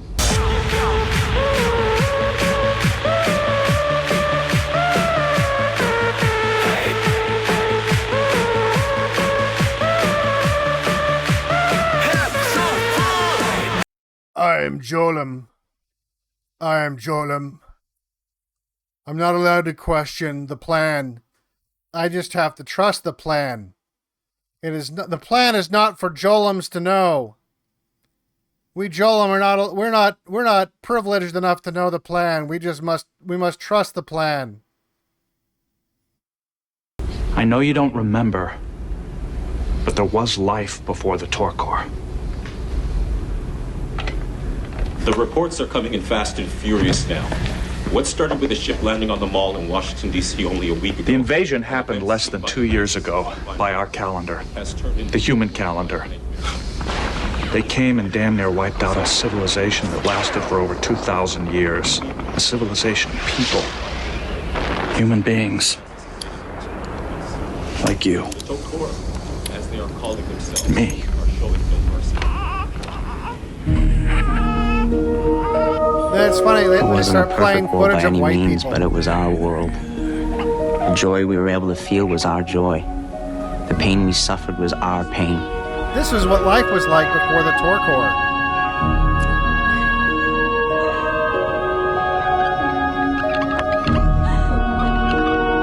See, before the Torkor came, this is what everything was Torkor like. took all that away from us. Destroyed it. Torkor, They killed took it. millions. Millions more were shipped off the planet. Who knows where, for what purpose. Those still alive here on Earth, those who didn't escape to the underground, they turned into what they called Jollem. Jollem is my only reason for being. They programmed you to think that. MAGA is my only reason for being. So they tell me he's been programmed. You had a life. Before the Torkor took over. And with that life, Oh, you also had a wife. So the woman in the control room, turns out it was his wife. And she's like, "Oh, remember me? You have a name. Your name is Evan. And I'm your wife. We must get you out of this brainwashing that you're in. Come back to reality, honey." I'm not gonna hurt you. Who am I? This is literally like the guy that you finally get through to them and they start to overdose a little bit on black pills and they're having like this, like kind of not a psychotic break, but, but well, in some instances, right? But they're just like, "What's going on? The world doesn't make sense anymore. I used to believe the official narrative on everything, and everything was just so easy, and I could just go through life watching Netflix and ordering shit off of Amazon Prime, and everything was fine. I could just go watch a Marvel movie and play with my figurines and Legos and smoke a little pot and play Fortnite, and everything's fine. But now you've ruined it. Everything's all crazy now. I don't understand." What am I supposed to be? You're Evan Robert Cooper. And you? What are you supposed to be? Your wife. My wife. Is that supposed to mean something to me? It did. Once.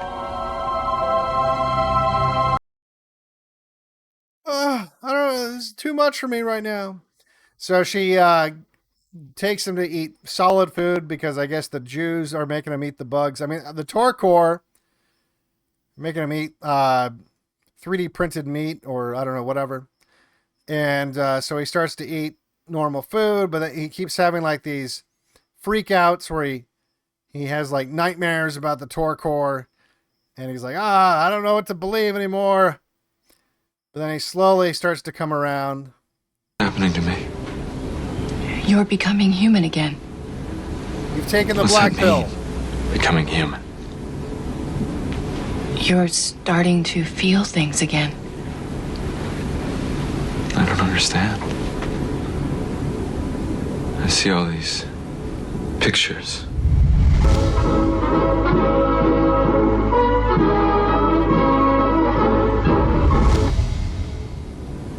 people.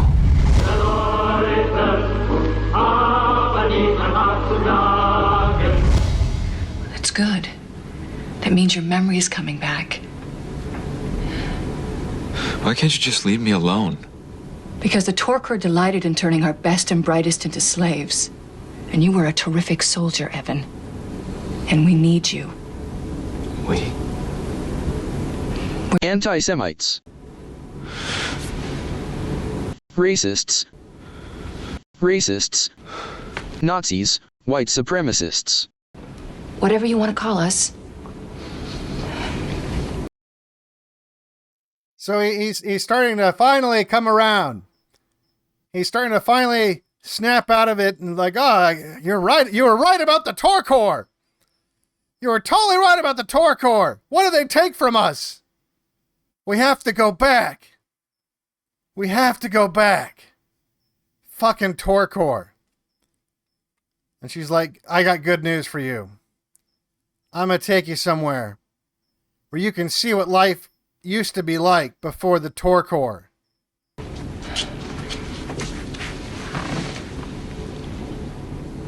And now I help to preserve what it means to be human. Preserve the white race. Let's take a walk. It's just up here. Come on.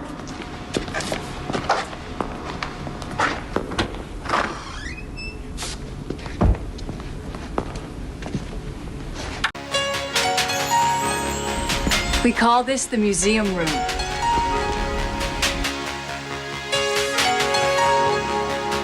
Remnants of an Earth that once was.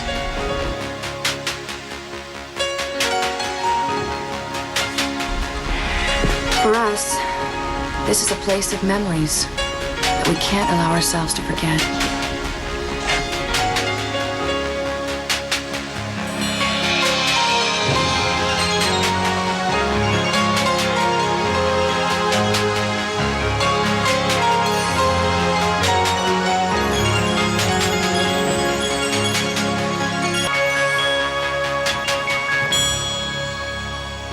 We've lost everything. No. We're still alive. We're still fighting. No. They're too strong. I've worked for them. I've lived with them. They underestimate us. They think we're just some low form of animal. We know more about life than they ever will. That's where our strength lies. That's what gives us hope.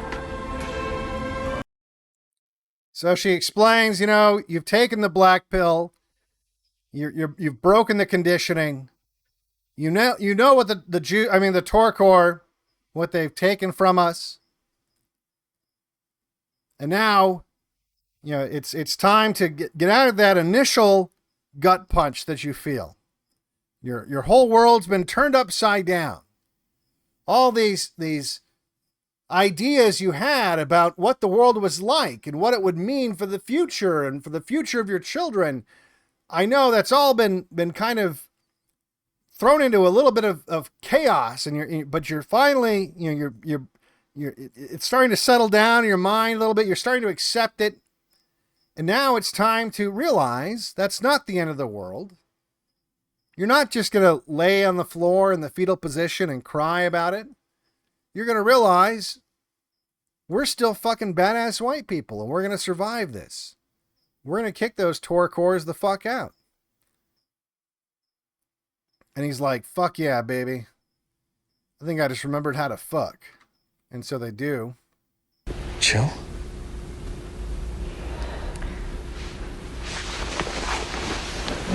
Jill? What happened to her? What happened to our daughter? I don't know. Yes, you do.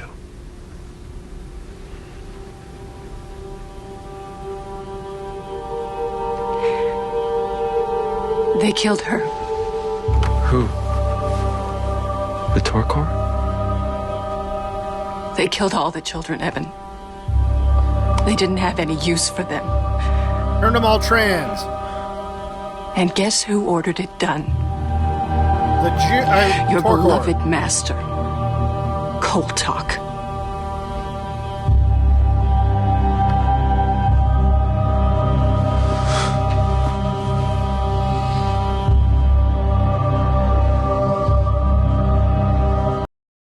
So now he's full of rage. He's gone through the steps, right? He's gone through the despair and the confusion and the longing and the sadness to now the burning rage. The burning rage that something has to be done to these dirty fucking hook-nosed Torkor.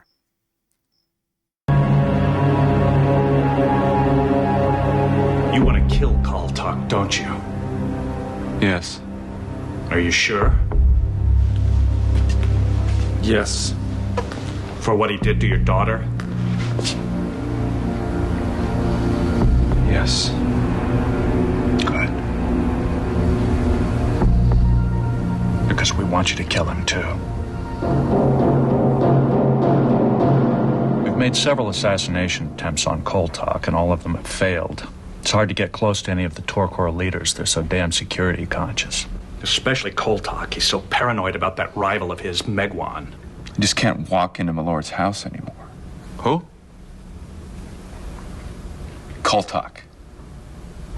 Good. He'll know I wasn't at rejuvenation.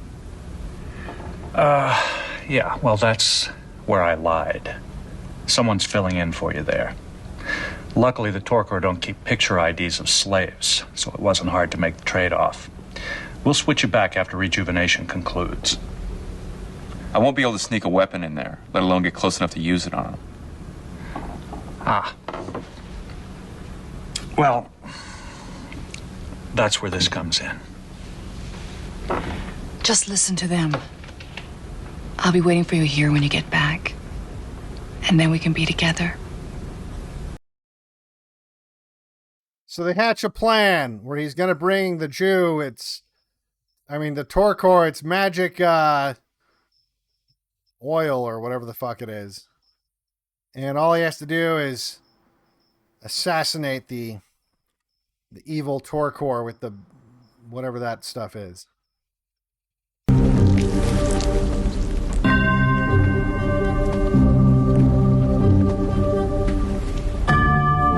I brought this back from rejuvenation, my lord. Proceed, Jollem. It is your favorite. As you said, difficult to obtain. Yes, yes. Cease your prattling and get on with it, Jollem.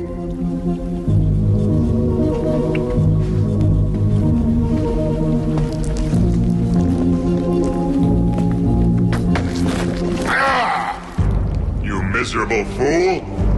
You wish to suffer the same fate as that other pitiful Jollem? Now get on with it. Brainless idiot.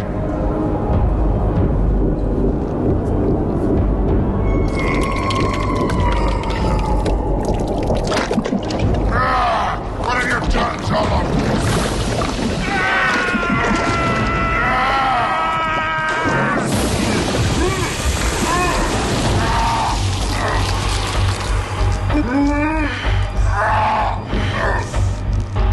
What have you done, Jollem?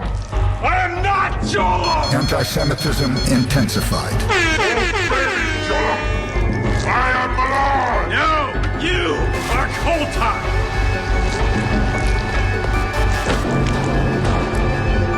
My name is Evan. My name is Evan.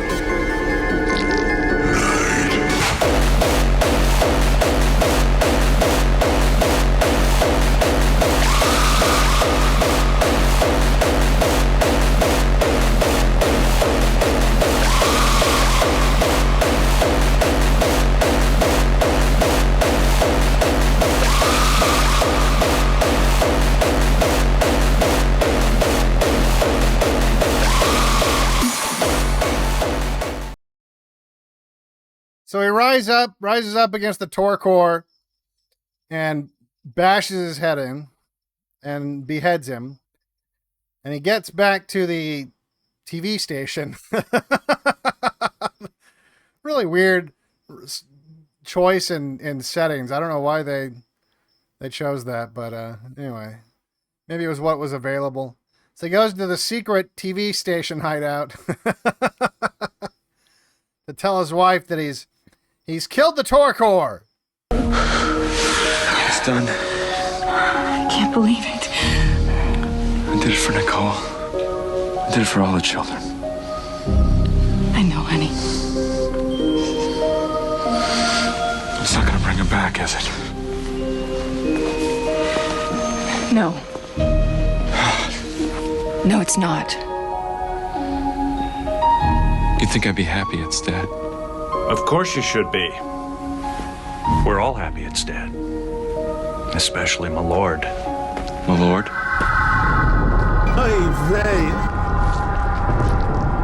You Jollem have done me a great service. Your Koltak's rival, Megwan. Yes. And now, thanks to you, his successor. I take it my lord is pleased. Yes. This means you can continue your research on your fellow human beings, Professor Davis. He was a Shabbos goy the whole enjoy time. your privileged status among us. I am truly blessed. So you were never part of it? The underground? Afraid not. That should be a meme. the afraid not look. The Jew looking at you like, ha ha, you thought I was on your side? No. No. No, you stupid Jollem. You silly little Jollem. Afraid not. And so, of course, like Twilight, there's always the twist at the end. The twist at the end was, even though he thought he was fighting the Jews, he was just getting Jewed. He put his trust in the Shabbos Goy, or technically this guy's a Jew. Big mistake. The rebels will hit you! Let me at them! The rebels are nothing. No! The rebels are a minor nuisance at most. How can you do it? Don't you see? No real resistance is possible. You! No! Traitor! Each of us survives in our own way. And your way is to once again be nothing more than Jollem. Plain, simple, obedient Jollem. Take these two to Bliss training. It will be interesting to see how many times a human being can successfully be reprogrammed.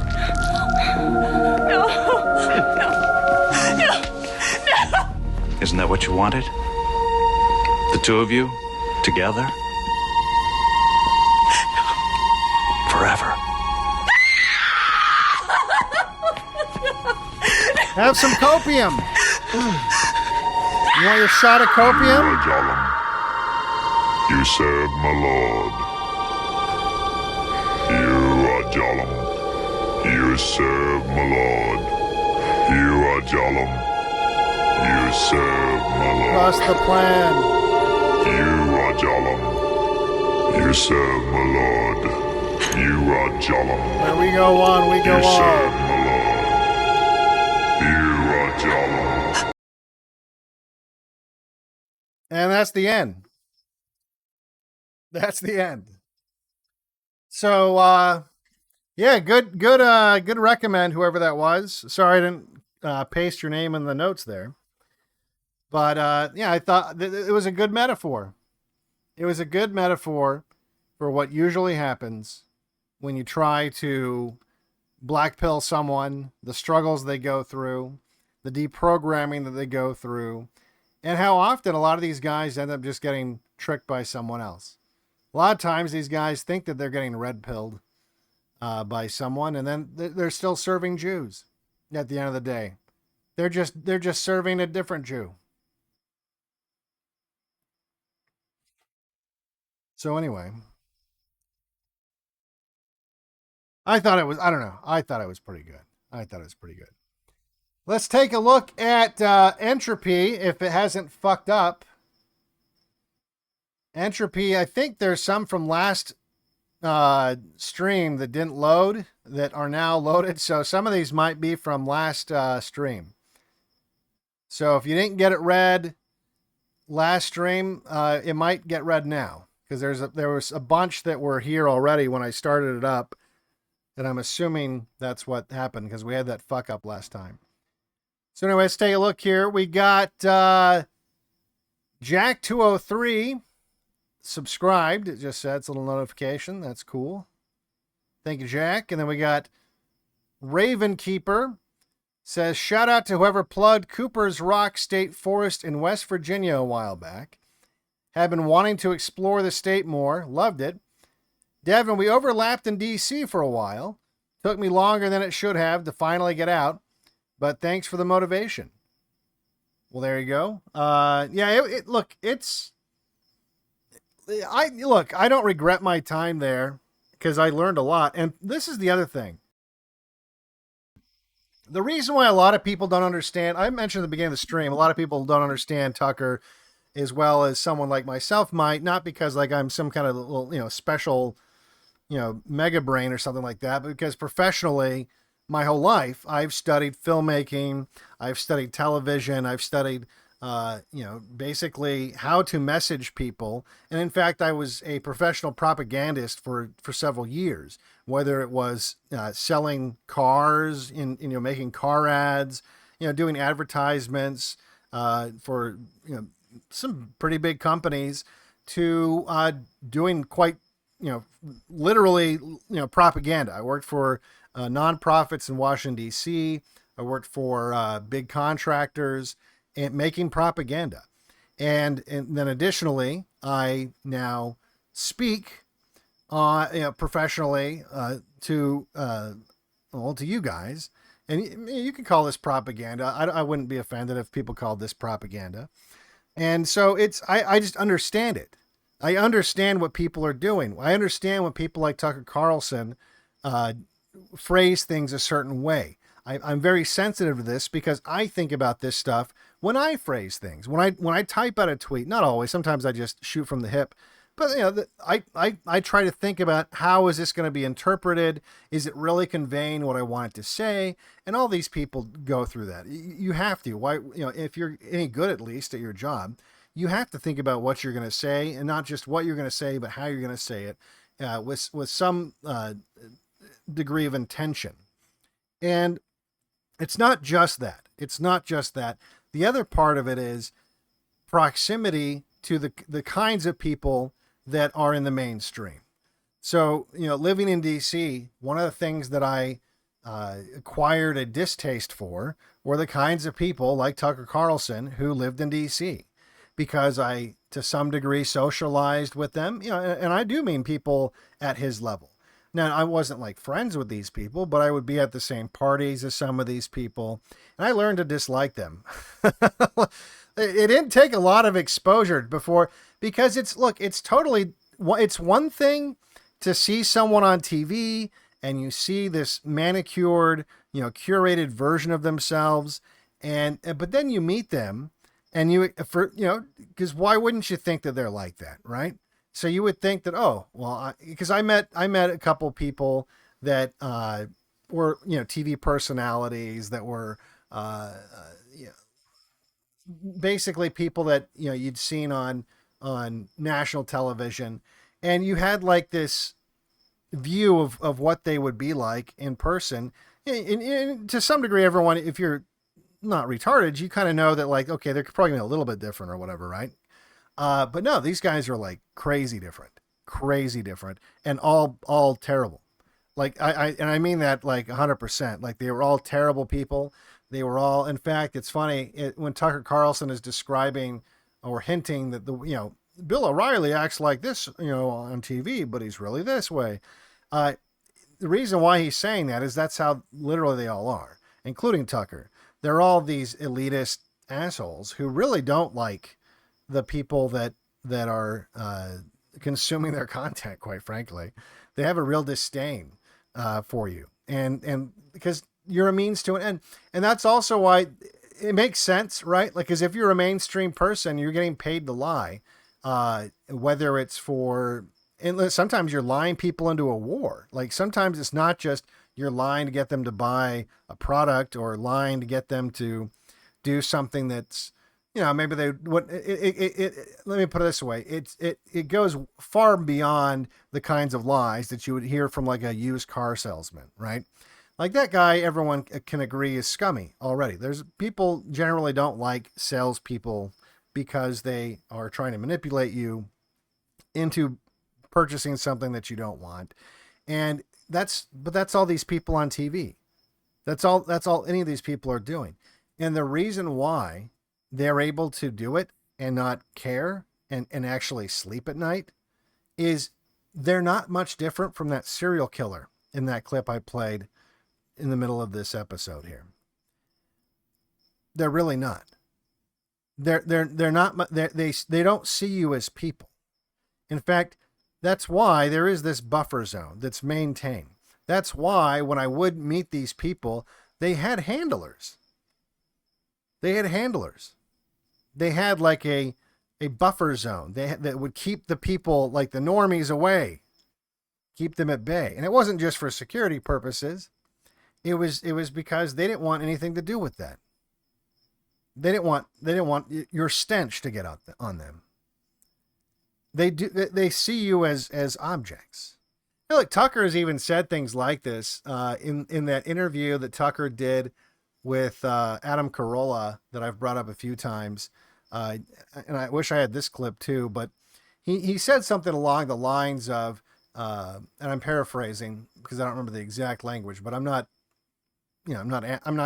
altering the character of what he said. He said that, us higher class people, we have this view that we're better looking and we're smarter than the average people, and that, really we deserve to be in the positions that we're in. And maybe that's true, but it doesn't mean, like, he literally said something along those lines and then continued to say, well, even be that as it may, that we're better looking, smarter, and just, all around better than these people. It doesn't mean that they don't have rights too, and maybe they're going to cause a problem down the road, and they're going to bring out the pitchforks if we don't throw them a bone. But that was the way he framed it, and he was talking very smugly to Adam Carolla, who he saw as like a peer, even though Adam Carolla grew up famously very, very poor. He was now part of the class. He was now a wealthy, famous guy, and so. He was talking, look, he's new money. Tucker would never actually say he was a peer, but, he was being generous, I guess, by including him in there. And Adam Carolla chuckled away at this characterization and didn't seem to have a problem with it. Because in a way, Adam Carolla, even though his bona fides are maybe a little more, or bona fides rather, are a little more legitimate, having actually experienced poverty at some point, he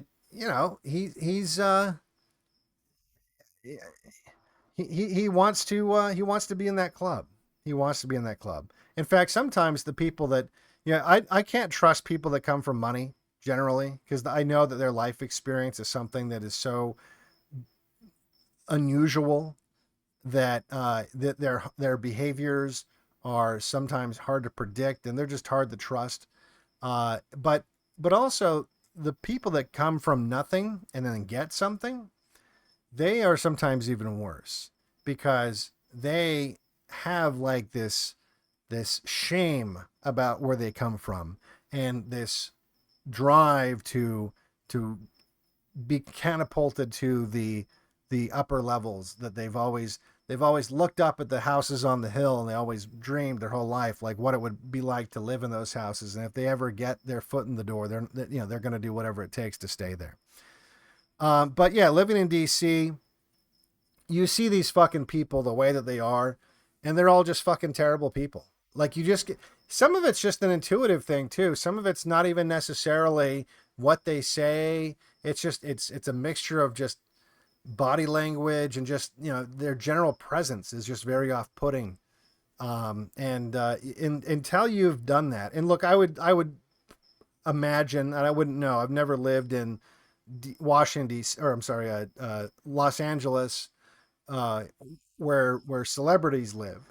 but I would imagine it'd be a very similar thing. Only it's a little bit different because they have egos that are I would say it's probably worse, but I don't know because I've never lived in LA. I've worked with celebrities, but they're not as bad. They're actually not as bad as the people that live in Washington D.C.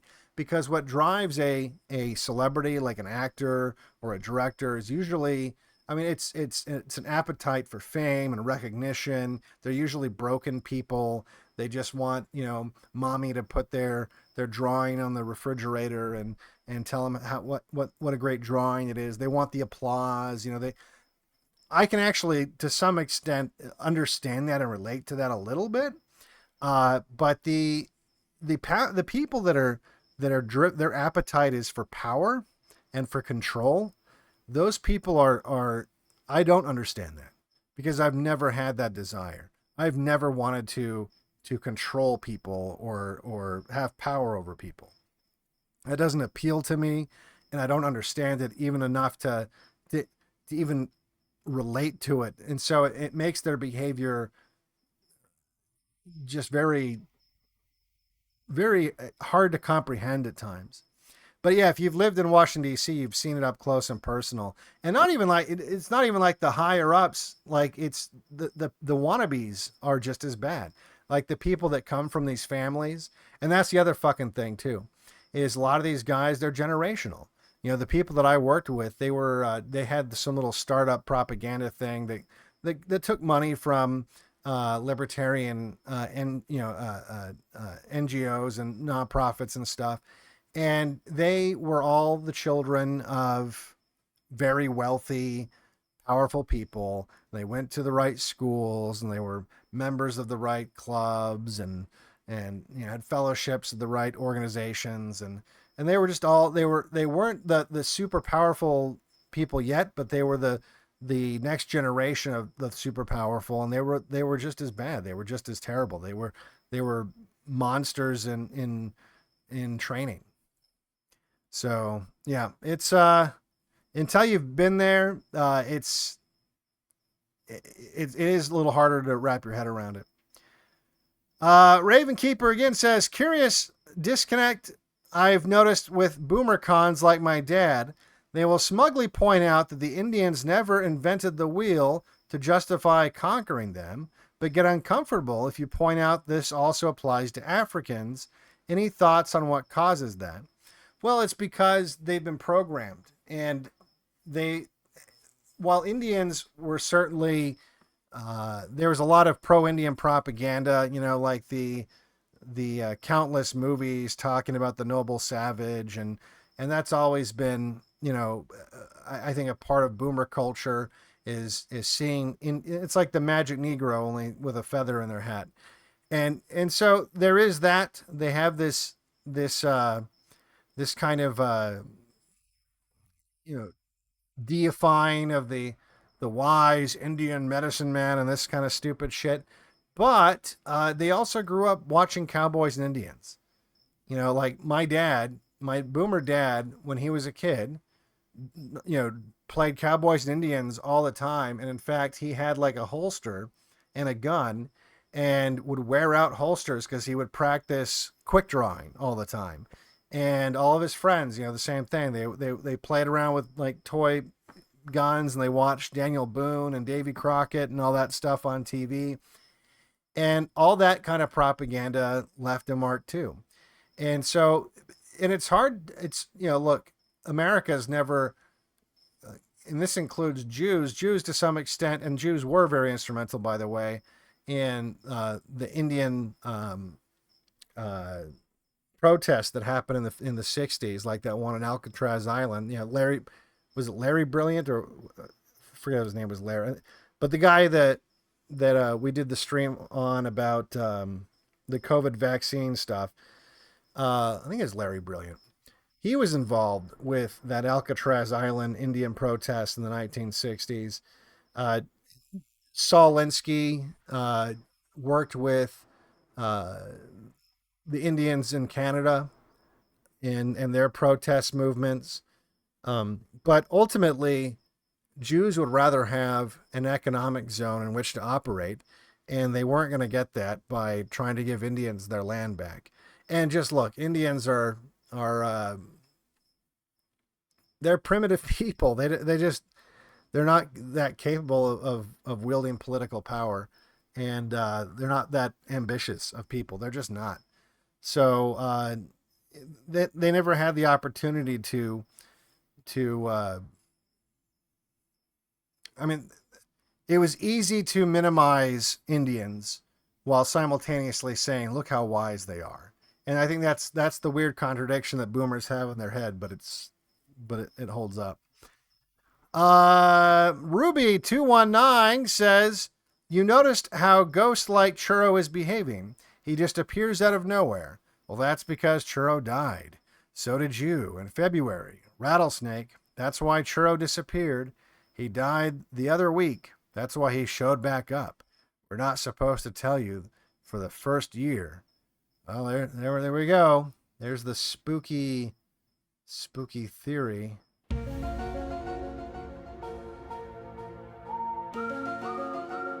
I'm already dead, guys. I guess does that mean you guys are dead too? Would that mean that you guys are dead too because you can hear me? Or are you guys all like the little boy in Sixth Sense? Volkish says, "Amazing last couple of streams, Devin. Keep up the great work. What do you think of the Return to Land project? I know some degen stuff has come out about the leader recently, but so far I don't think it has been anything too unredeemable. I think what they are doing is a great first step." Yeah, look, fundamentally, I think it's good. It's just my thing is I don't think it'll hold up to an aggressive legal prosecution. Now, whether or not an aggressive legal prosecution will take place, I don't know. I almost feel like it would be better if it would, and then we'd at least get to see how the law would shake out on that, and they would set precedent, and then we would know. Otherwise, that's always going to be kind of just hanging over their heads because, okay, maybe the Trump DOJ doesn't go after them. I don't think that they would. I don't know if the Arkansas AG is. He said initially at first glance that they didn't think they were breaking the law. And I'm not familiar with the laws in Arkansas, so I don't know. But certainly the federal laws are broad enough to where it doesn't matter. I know people are, oh no, they have this private club exception. That's all up to the interpretation of a judge, and there's a good chance that judge is anti-white, even if they're not Jewish, which there's a really good chance they're Jewish. There's a good chance that they're a boomer that fucking hates white people. So that's the problem. It doesn't matter if like, well, technically we're right. Well, technically we're right all the time, and it doesn't matter. So you can't think that like that's ever going to be on your side. It doesn't matter what the law says. It never matters what the law says. It matters who interprets the laws. It doesn't matter what the laws are meant to, how they're meant to, or how you interpret them. It matters how the judges interpret them. As far as the smear that was done in the Daily Mail or whatever, I would say that, look, from what I saw, it's really, here's what I said. The people freaking out about it, and I tweeted this out. In fact, the way I said it was, I don't know, where's this at? I got too many browsers open. Where's this one at? Here we go. My tweet this morning was, "The people feigning horror regarding the smear campaign on Arval are unintentionally revealing that they almost certainly engage in some sick shit they hope the world never finds out about. People with a clear conscience don't give a fuck." And what I meant by that is the people that you see here's a good example. You know, the people that are male feminists? People that are male feminists and act extra offended at toxic masculinity, and they act extra offended at, misogyny and whatever. Like, it always turns out that they're basically all rapists, scumbag, creepy guys. Like, they almost always are. And they're overcompensating to cover up their own issues, their own crimes. And I kind of feel like that is what you're seeing from, well, there's people that just hate him and they would jump on anything anyway. But it's like what he did is nothing I would ever do. But I've done some fucked up shit too, you know? Like if I've been honest, he was honest about his fucked up shit though too. I mean, when he first started his YouTube channel, he was open about what he had done, and look, a lot of us have fucked up past. That's why we are where we are today. Is we went down the path that you're not supposed to go down, and we decided, wow, this was bad. I should probably atone for that by trying to prevent others from going down this same path, and that which is what that's what I chose to do. And I've told you guys, I used to basically, drink like a maniac. I mean, I wasn't like, I wasn't, it wasn't like I couldn't hold down a job and shit like that, but I got blackout drunk at parties. I got, I used to smoke pot all day and play video games for like days at a time. I was completely worthless. I mean, that's basically what I did my whole 20s. I just partied like my entire 20s. And that's, it is what it is. And for people to think that that when people react like when people react the way that I saw some people reacting, a lot of it's just bots. A lot of it's just Jews, like literally Jews trying to make, wearing a white nationalist skin suit and saying like, oh my God, how could we ever trust a man like this? Where it's like the guy made porn with his wife for like a year, which was, yeah, I wouldn't have done that. I wouldn't have done that, but I did other things and that were bad. And would you guys stop listening to the Insomnia stream if you found out that, like, for instance, I went to a party once and got so drunk I passed out on the neighbor's lawn and woke up because the sprinklers turned on, like I did stupid shit like that.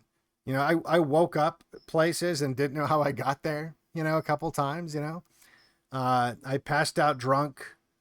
I was walking home through campus and apparently passed out and woke up because the campus police were thought I was dead or something, because I was like laying in the street, I was in the middle of the street, and I was just like, oh, sorry, I was just going home. And they're like, oh, dude, we thought you were gonna be way more fucked up than that, because I had that adrenaline that you get when there's flashing lights and flashlights in your face.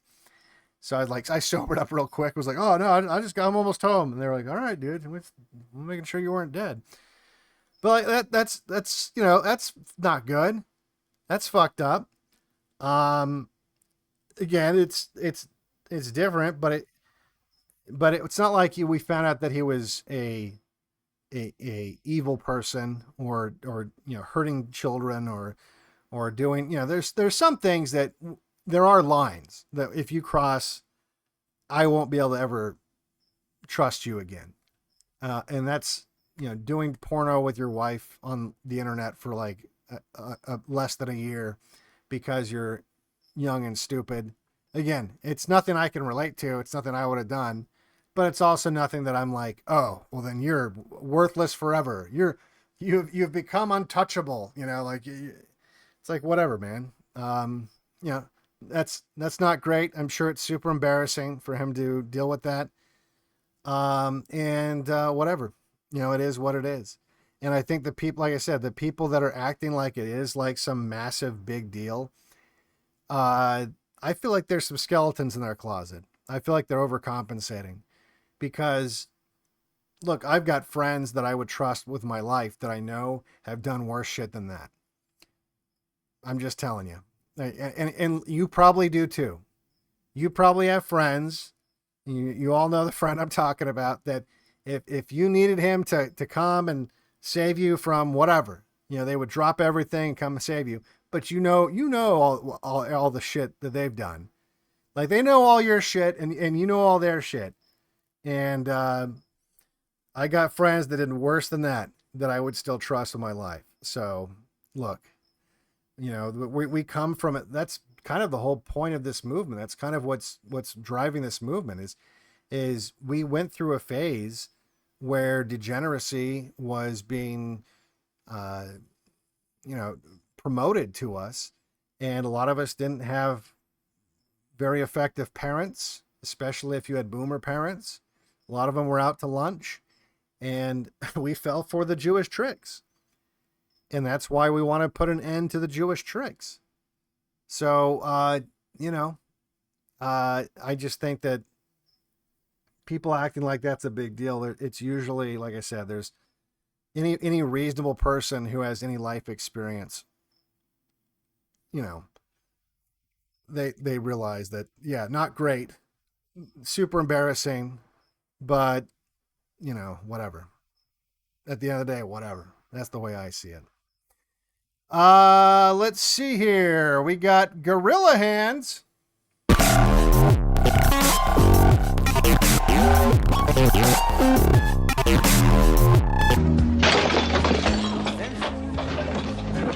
I just lowered the volume on these so they're not going to blow your eardrums out. I need to go through and just adjust them all down individually. Gorilla Hands says, "Holy shit, I can't believe you're going to make a stream about my..." So Gorilla Hands did it. Gorilla Hands suggested the Jollem deprogramming, or the deprogrammers was the name of the episode. I can't believe you're going to make a stream about my suggestion from the Outer Limits. I can remember a bunch of these episodes probably having some sort of propaganda in them. Outer Limits always had something about aliens or artificial intelligence. It's funny how a sci-fi show from the 90s is relevant now.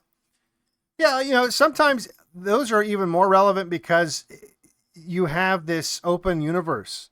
You're not constrained by, like, if you had like a cop show or, just some show that's based more on reality, you kind of have your hands tied.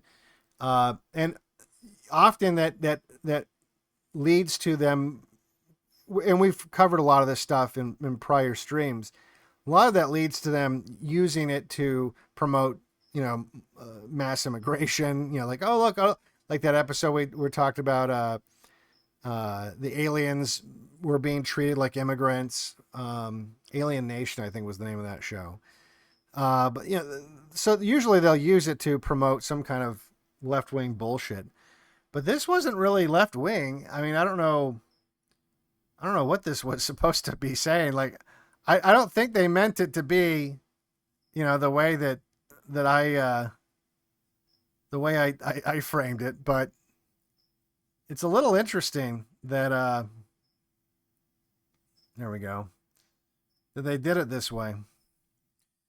Let's see here. Then we got Gorilla Hands again. You should definitely look into Star Trek: The Next Generation. Definitely a lot of propaganda in that show. Oddly, I always saw the Kardashians, or no. It looks like Kardashians, but it's not. I don't think it's the Kardashians. I don't know Star Trek things, so that's kind of funny if there's a race called the Kardashians. And the Bajorans, similar to Palestinians and Israeli conflict.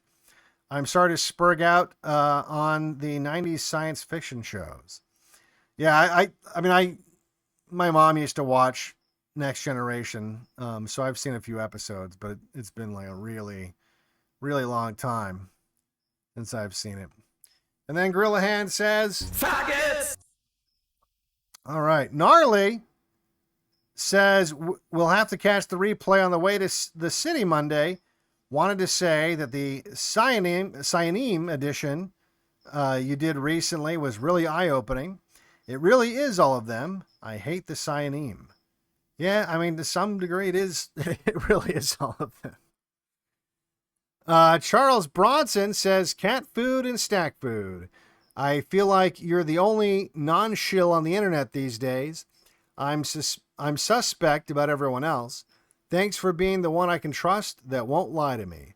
Well, I appreciate that. And yeah, look, I can confidently, well, I guess anyone that would be lying would say that too. I was going to say, I can confidently say I'm not going to lie to you, but that's, everyone would say that. But I mean, yeah, I don't, that's not what, I have no reason to. As long as you know what my motivations are, you know that what I care about is I might not always know the right way to go with it, but you know that my motivation is the the future security and prosperity, really, of white people.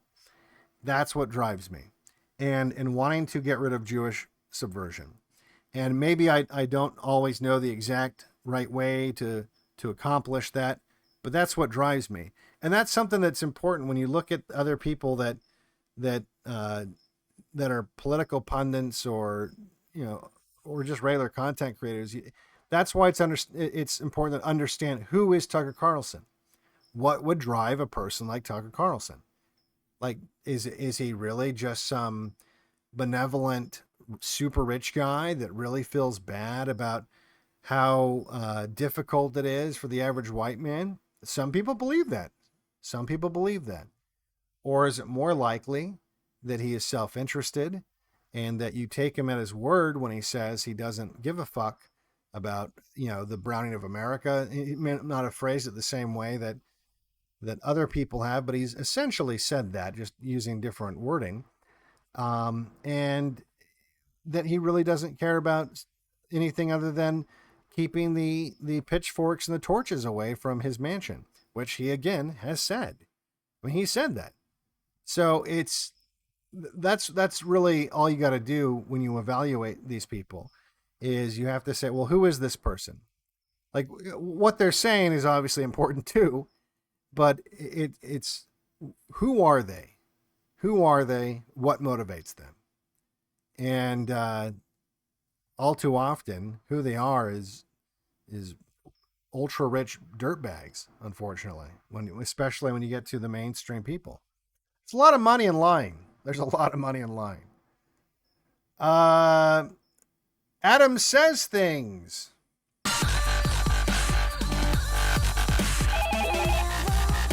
Hi, John. It's Heather. Hey. Adam says things. Says there's a much better episode of The Outer Limits called The Grid, which was written by an anonymous ex-CIA agent. It aired in 2000 and demonstrated 5G towers controlling people's minds. Really? I don't know. We might have to look into that. I'll tell you, I'm not a 5G guy. I'm not a 5G guy just because I am a radio guy, and I understand what radio waves are capable of doing and what they're not capable of doing. And 5G is not capable of mind control. What it is capable of doing is causing cell damage. And I wouldn't want to live next to a 5G tower. I don't even like having all the radio equipment that I've got exposing me to radiation as often as it is. And that just includes even just cell phones and Wi-Fi and I don't like being exposed to all that radiation all the time, but you really can't escape it. And I kind of do it to myself when I'm using a kilowatt on an antenna that's not that far from me when I'm transmitting. So that's probably not great. But yeah, it's the funny thing about ham radio operators, some of these guys, there have been guys that speaking of understanding radiation and radio waves, there have been guys that some ham radio guys are super conspiracy crazy people, like you wouldn't believe. And but also autistic and they're really smart. Not all of them. There's a lot of stupid hams, but there's some of these guys that are really smart, autistic but schizo people. And some of there's been cases where they've tried to build their own chemotherapy machines because that's what it is. The chemotherapy machines are, at least from what I understand, they have tubes. They expose you to radiation, and the way they do it is with, it's like a microwave kind of, only I don't know what the wavelengths are different. I don't know what the wavelength is on on chemotherapy machines. But there have been cases of ham radio operators getting cancer, and they don't trust doctors, so they build their own chemotherapy machine. But anyway, I'm not that worried about. I mean, I'll take a look at it. Why not? I'll copy this over. I'm just not that worried about. Let me add this to my notes here. I'm not that personally worried about 5G. The thing that worries me about 5G is that it's the wavelength is so small that it can possibly fuck you up because of the kind of radiation that you'd be exposed to, and the power because it's a smaller wavelength, it's line of sight, and it requires like way more power than say like a normal cell tower. All right, then we got Sacred Squirrel with a pretty big dono. I'll give you big dono status for that. Money is power. Money is the only weapon that the Jew has to defend himself with. Look how Jewy this fag is.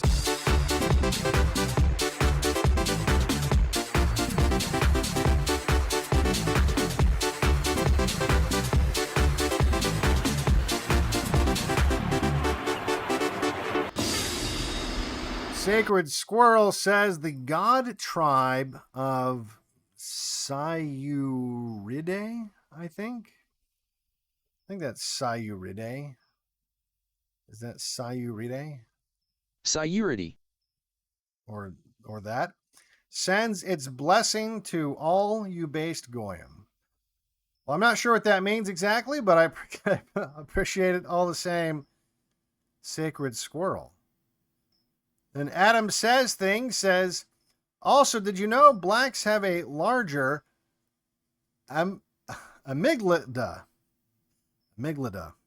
Isn't that how you said? Amygdala? Amygdala. Yeah, all right. Amygdala. In their brains, it plays a major role in detecting threats and controlling emotions. Thought you could use that someday. Yeah, no, I was aware of that. And then I forget the their brain. What's the right word for it? Not structure necessarily, but there's a word for it. But basically, their brain the physical configuration of their brain is different than that of white people for sure. Sacred Squirrel again.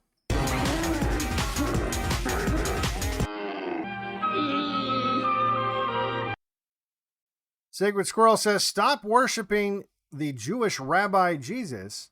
I am more deserving of your praise. There you go. Sacred Squirrel apparently is pagan, casting pagan magic spells on the chat.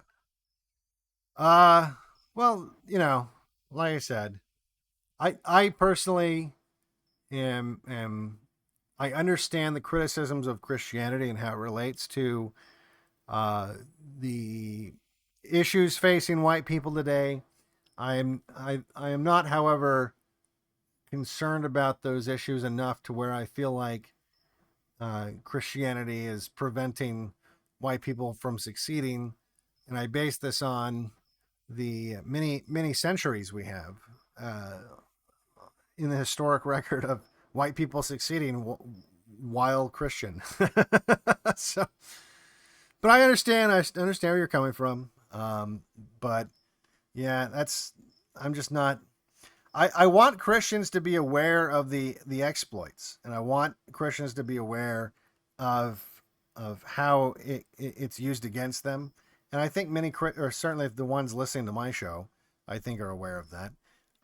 And I think that the big stumbling block really is the fact that there are no institutionalized denomination. There's no Christian institutions that are listening to the show that would agree with the Christians that are. There are plenty of base Christians, but I think they find themselves at odds with their various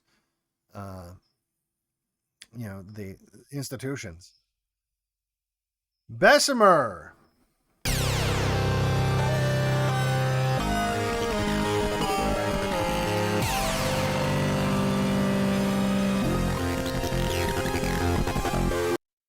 Bessemer says, "Hi, Devin. I love the streams like this where you take a fairly complex idea and break it down so brilliantly.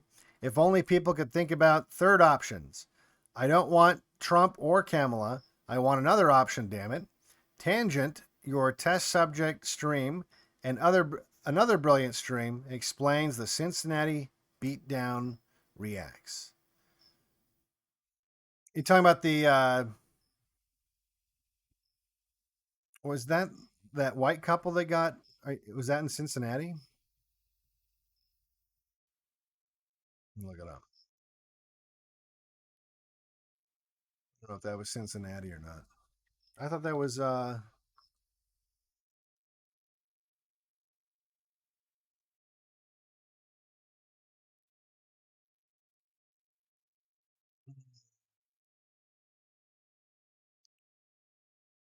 yeah, no, that was Cincinnati. Okay.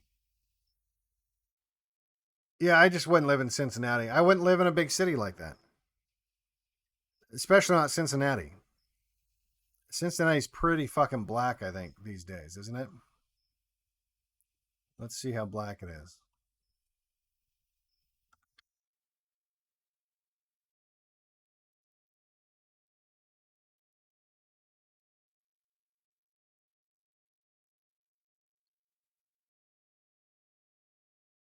Holy fuck. Yeah.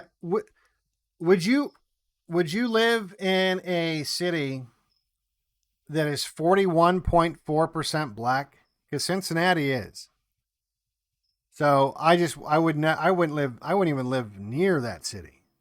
That's fucking insane. 41, that's fucking insane. I knew it was super black. I didn't know it was that black. That's fucking insane. Yeah, used to be a nice city. But not so that's insane. That's insane. All right, we got Sacred Squirrel again with another big dono. Money is power. Money is the only weapon that the Jew has to defend himself with. Look how Jewy this fag is.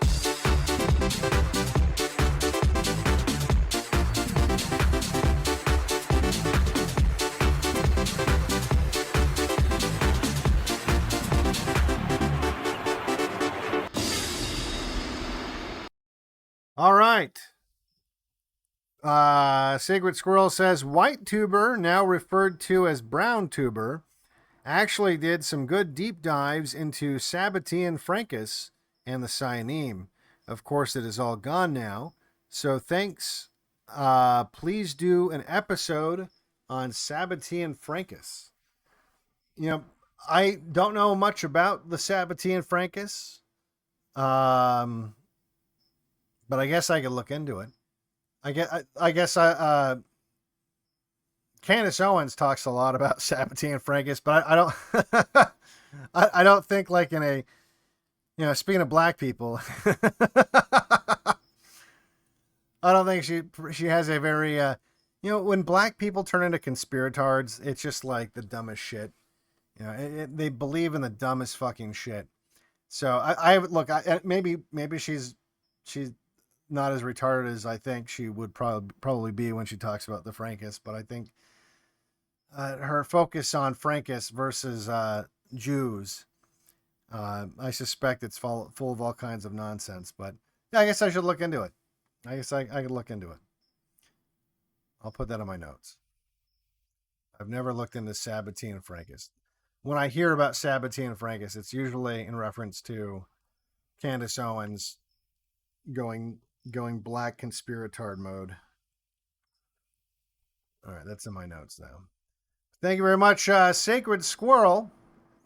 Then we got Grimly Fiendish says, shameful what they did to Mark in Sweden. Yeah, that's right. They can't control the rampant gun crime and bombings by immigrant gangs, but they sure control wrongthink, though I suspect the arrest order had been put been put. Oh, there's no. There by some other even more pussified country in the Schengen area, maybe Germany. Shit, it may have even been Britain itself. Petty tyrants rule the world. What he's talking about is Mark Collette was prevented from entering Sweden, and has also discovered that he is now banned from the EU for 15 years. So he's running out of places he can go right now. He's banned from a lot of places right now. I don't know if you want. Well, he's banned from a lot of places right now, including the EU now apparently. And look, you guys know who Mark Collette is. He's not exactly some kind of dangerous person. He doesn't speak about violence or, I mean, in fact, he's a perfect example of someone who very thoroughly investigated political options and political solutions within the system and tried to get things done the way they tell you that you're supposed to get things done. And if that's the kind of thing that's going to get you banned from the EU and other places, then I think more than ever, that really kind of underscores what I've said, and there is no political solution.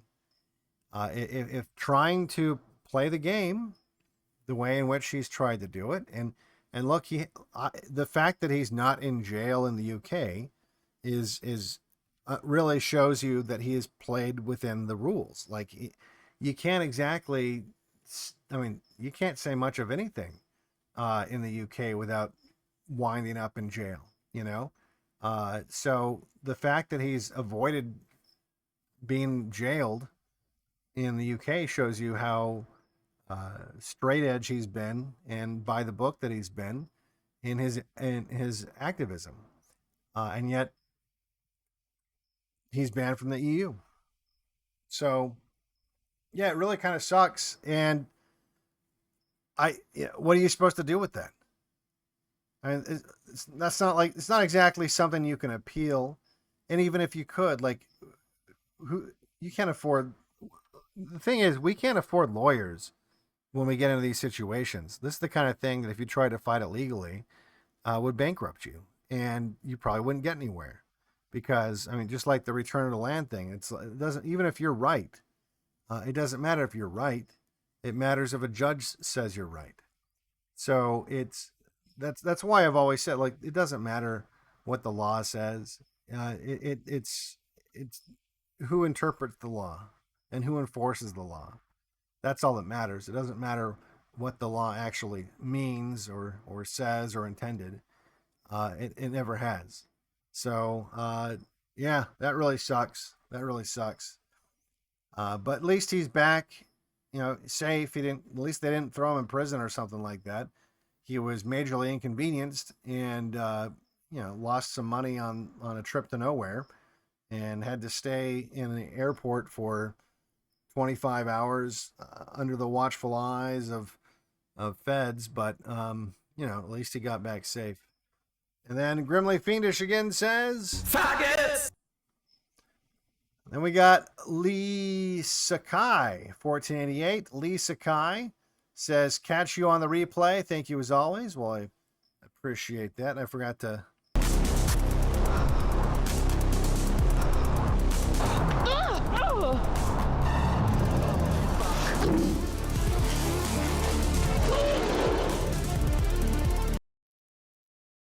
All right. Then we got Man of Low Moral Fiber says, thanks for the stream. Appreciate that. And Anti-Sakich, I think, says, I admire your courage in owning your past mistakes. There's no greater bravery than that. It doesn't take that much. I mean, I was a fuck up when I was younger. It doesn't take a lot of bravery to say that. Like I said, I feel like the only people that have a problem with that is if you actually did something bad, It's like those people that by the way, I'm not saying this about all Christians, but even the Christians, you guys know who I'm talking about. You know, the Christians, they're like really into the fact that you can be forgiven for things, but like in a weird way. You just know they did something. You know? They're just like there's certain people that have done fucked up things, and I've just been generally like not that bad of a guy my whole life. I can confidently say that I've been like a relatively nice guy my whole life. Doesn't mean I haven't made mistakes. And I think that if and I think a lot of white people, that's true of a lot of white people, which is why I like white people. I think most white people have been generally they're like nice guys. You know, that's the whole point. That's what we're trying to preserve, is we want to live in like a whole country of nice guys. You know, and yeah, I think that you can be a nice guy and still make a lot of mistakes, and it's not brave. You know what it is? It's not bravery to own up to your mistakes. It's just it means that you're not. It means you learn from them. You know what I mean? Like if you can't. Well, it's like drug addicts, right? Like or Alcoholics Anonymous, where the first step is admitting that you have a problem. You know, like that's why that's the first step. Is if you can't own up to the fact that you did that shit, then you're gonna keep doing it. You know, and yeah, and like you said, in the case of Arval, that's one of the first things he brought up on his YouTube channel when he did it. So, you know, it is what it is. Most people will own up to most people would own up to the fact that they were stupid when they were younger, and I think most people understand that. Most unless you did something really fucked up, in which case, all right, you know. Sacred squirrel again.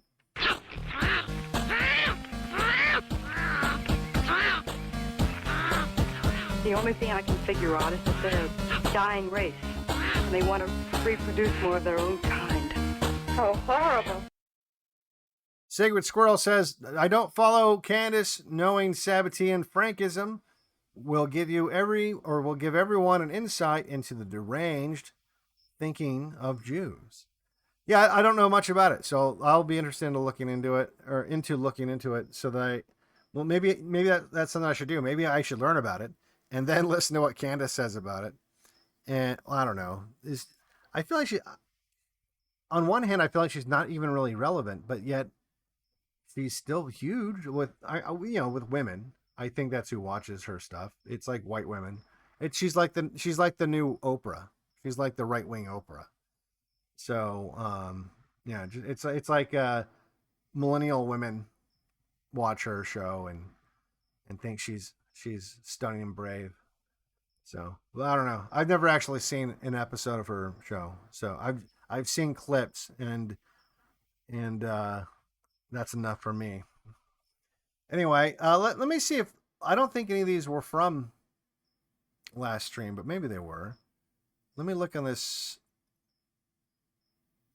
sidebar here. Make sure I didn't.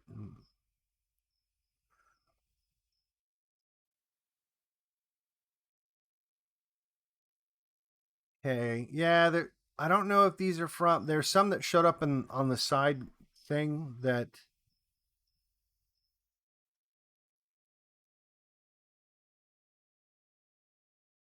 are definitely from last time.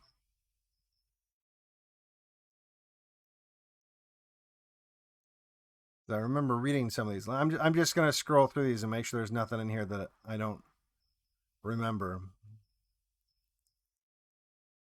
Remember that one. Remember that one.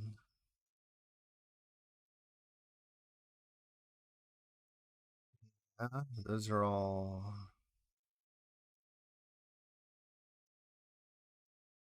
Yeah, sorry if I missed yours last stream. Entropy was fucking up, and I don't have any way of seeing that.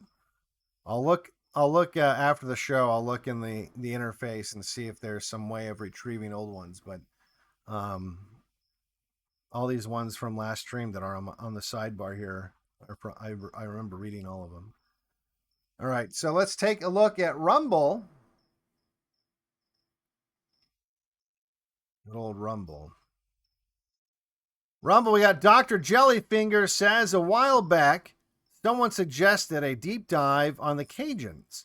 I live in Louisiana, and they have a lot of Jewish admixture that people don't talk much about. They got a lot of the turn of the century migrants. In fact, the town of Kaplan is named after a Jewish immigrant with a dubious origin story who funded mass immigration to the area. Some names, like Simon, haven't changed but are pronounced French. Kaplan is remembered for inventing canal systems for rice farming, but old farmers still tell stories of people being extorted by Jews who bought land and withheld water from them via the canals. Well, there you go. No, I've read there were a there's definitely always been Jews in the South. Um, well, slave traders and plantation owners. A lot of those guys were Jewish. A lot of Jews were in the Confederacy. We've talked about that before. Yeah, I'd have to. I'm not familiar with Louisiana that much, so I might have to take a look at that. Cajuns, huh? I don't know much about Cajuns. I just know they have spicy food. That's my knowledge of Cajuns.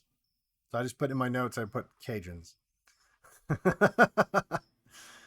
Zazzy McTazbot, thanks for the show. I'll catch it on the replay. Well, I appreciate that. Let's see here. Then we got Who's Joe says, "Hey Devin, I wanted to ask if the law enforcement is a good career for someone with dissident right views. I have been offered a full tuition scholarship for criminal justice to be a state trooper." Well, that could be interesting. I think being a state, it depends on if you'd like it or not. I don't think that there's anything wrong with being a state trooper. When you're a state trooper, it's not like just being like a beat cop or something like that. In fact, in a way, aren't you kind of like the governor's secret service? Like in a way, not really, but like kind of, right? So, you probably get to see how the sausage is made more than a normal cop would. I can't think of anything that would be wrong with doing that. As long as you whistle blow as soon as you see something fucked up. But yeah, I mean, it depends on whether you'd like doing it or not. I mean, it's the kind of job that you would probably get to see some interesting shit, and you would have a certain amount of authority that you could maybe exercise in the service of whites from time to time, and you would probably be able to make enough money to have a family. Probably at times a dangerous job. You'd have to ask yourself. I guess that's the other part of it. Like, that depends on the part of the country you live in. If you live in a place that's super diverse or a place that's super white, like if you're going to be in Cincinnati, I would not want to do that. And who are you working for? Are you working for black lesbians? What's the hierarchy look like? Because you will be following orders, right? That's not a position where you're calling your own shots. So you'd have to know who's going to be giving me those orders. So, but yeah, there's nothing fundamentally wrong with doing that. So if that's something that interests you, then it's not the worst thing. Who's Joe again says, Fuentes says that young people in the movement need to get into prestigious careers like lawyers, doctors, architects. But I think white-collar fields, especially architecture, would be at risk to AI. I don't know if architecture will be at risk to AI. I think AI will augment a lot of these jobs, and they will replace them maybe eventually, but I don't think that's in the immediate future. I think that's a good idea, even if you don't live in the city. You should want, like there's people that want to homeschool their kids and raise kids that like can work on a farm or whatever. It's like, maybe you should raise lawyers that can work on a farm. Maybe you should raise engineers or computer programmers that can work on a farm. I think we need more lawyers. I think that if anything, if we lack anything on the dissident right, it's probably, it's obviously money and lawyers. We don't have a whole lot of legal help. So, yeah, it's not bad advice. The Shogun says, got the fell for it again hat. It's already a hit. People love it here at the Detroit truck stop. Can you release a Day of the Rope hat next? Maybe something like Waiting for the Day with a rope involved somehow. Yeah, I used to have a Day of the Rope shirt, actually. That was a long time ago.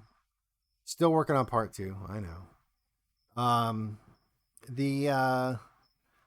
probably going to be changing providers just because it's, like I said, they've been very slow to. I'm glad you got your hat.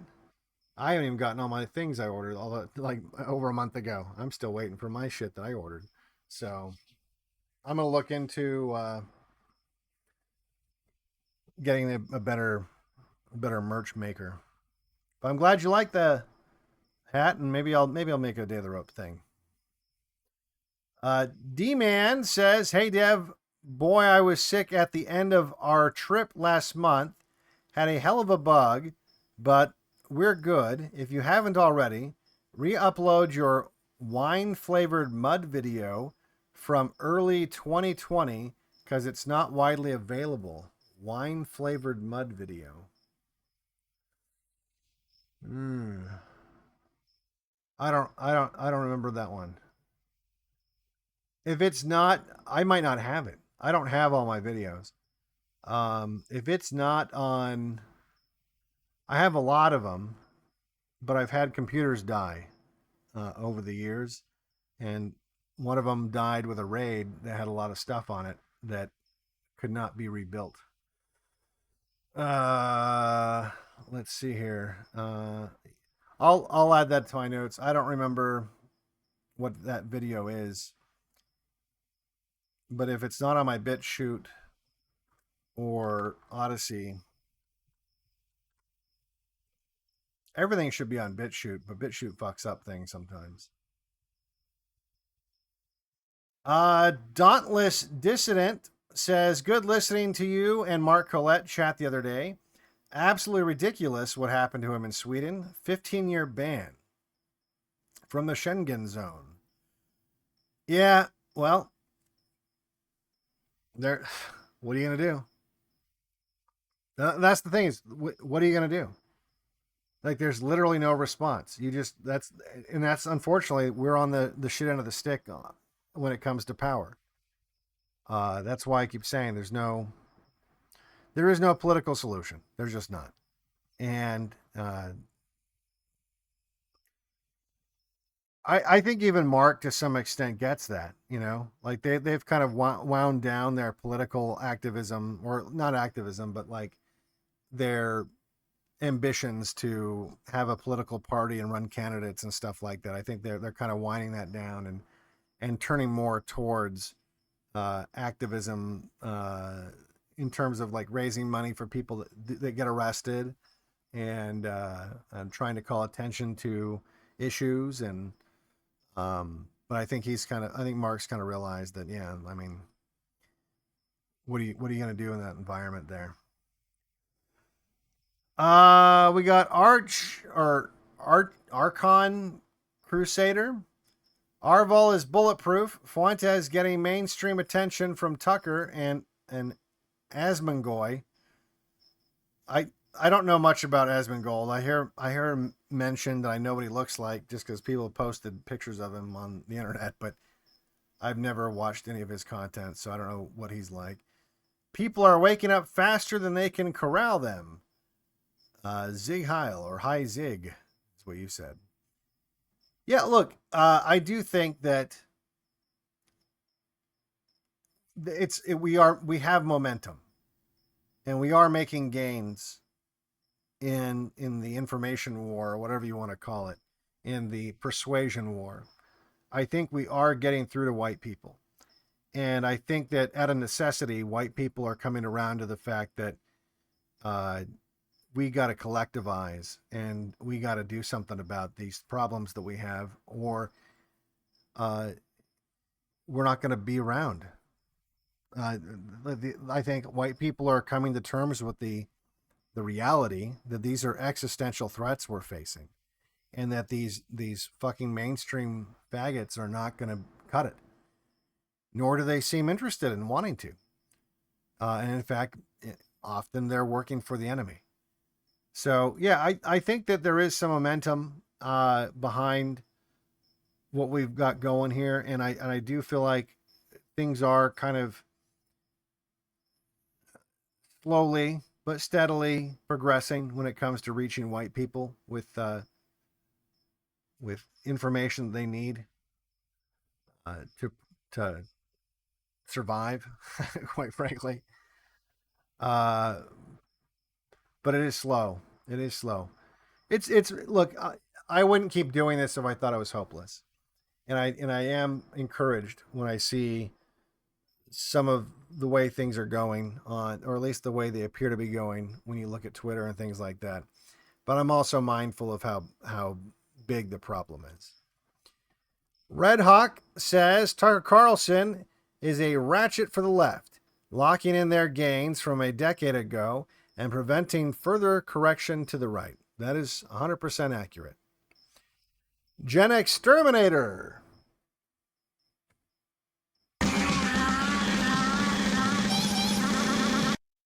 Gen Exterminator says whites are under Stockholm Syndrome.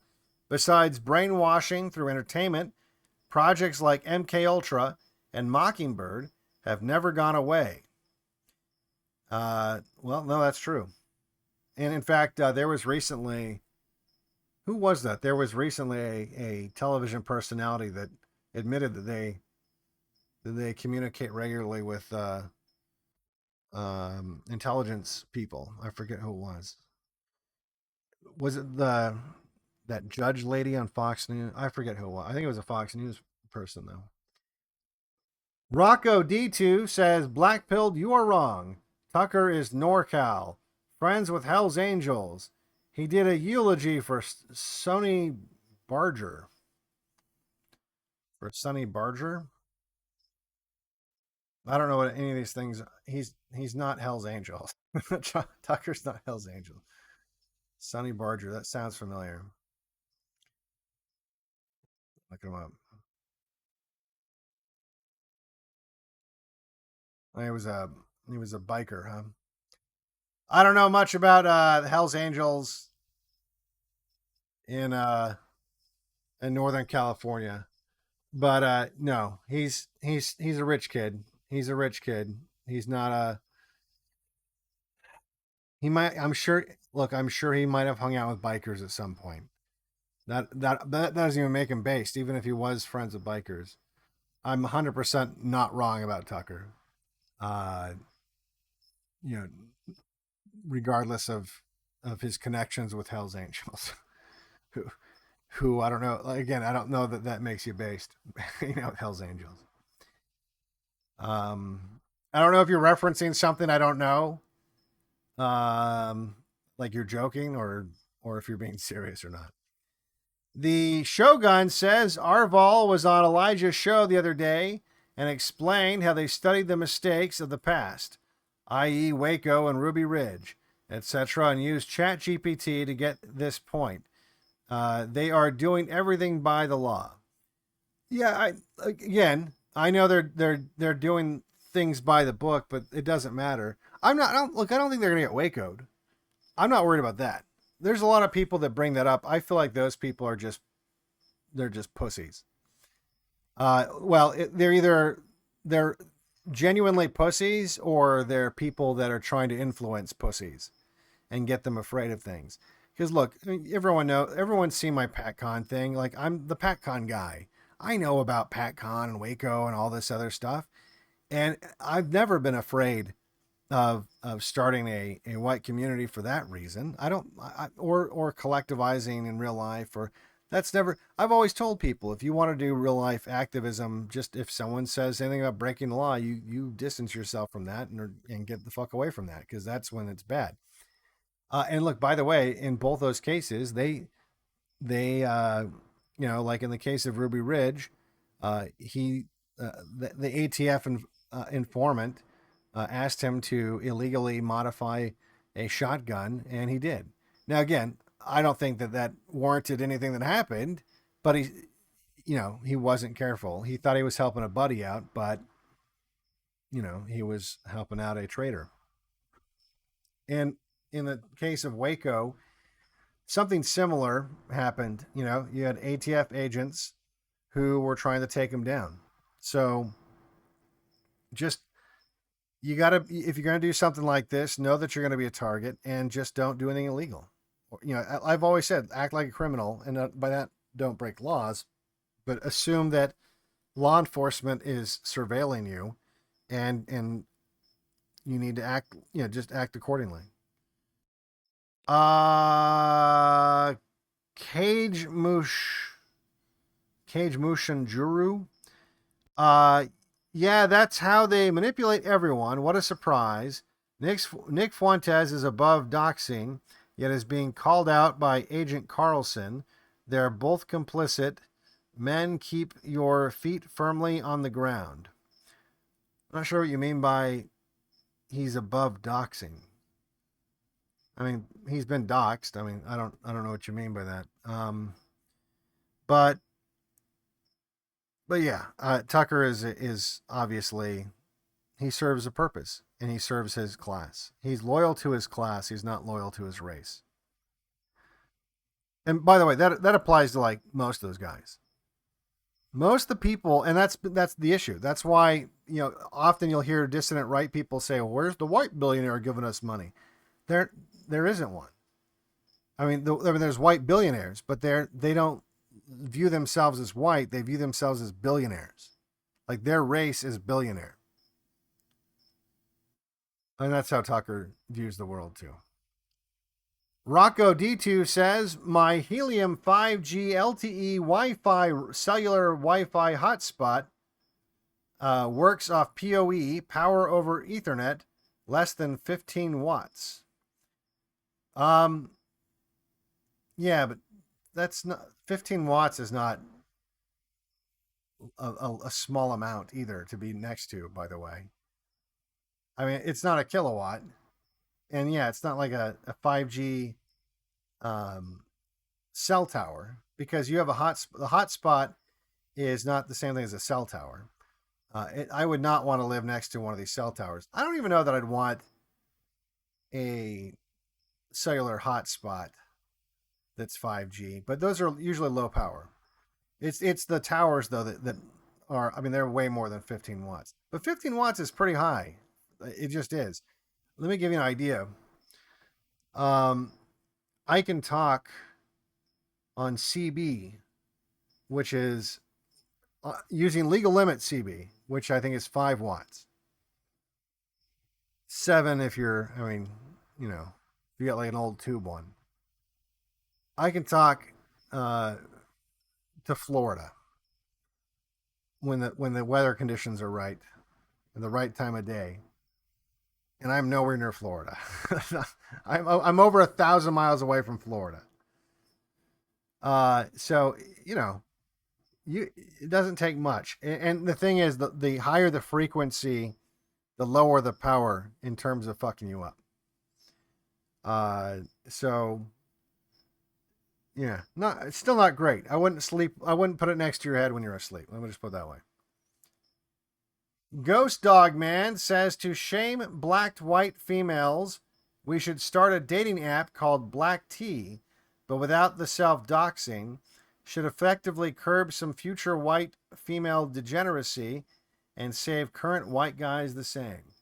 Well, I actually tweeted out like a few days ago that we should start basically I said we should start a app called Coffee that would rat out the mud sharks. Social Observer says, we all have our guns we stick to, and I find it interesting that Einstein died knowing he was wrong about his theory of relativity. What's your Einstein thought that might be wrong? What's my Einstein thought that might be wrong? Oh, there's Churro. You back, Churro? Look at that. Churro just interrupted something. Let me go. Let me go get Churro. Hang on a second, guys. All right, I'm coming. Let's see here.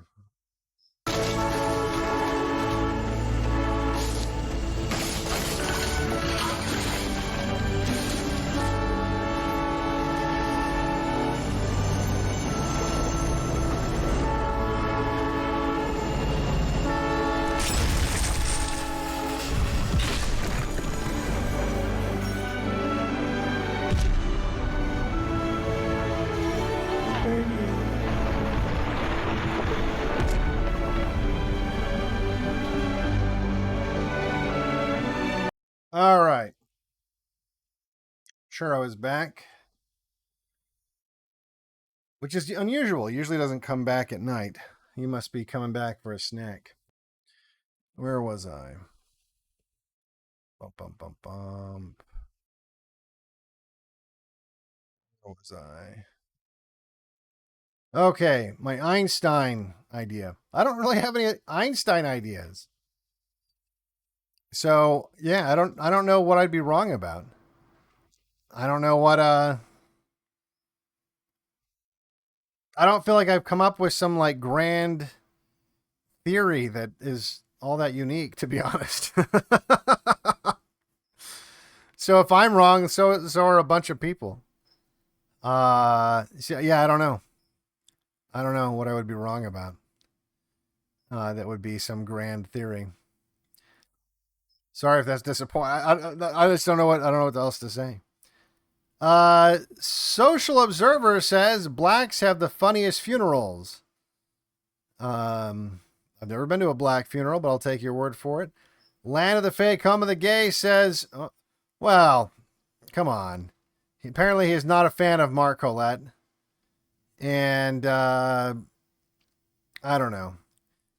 If you got personal beef with him, that's fine.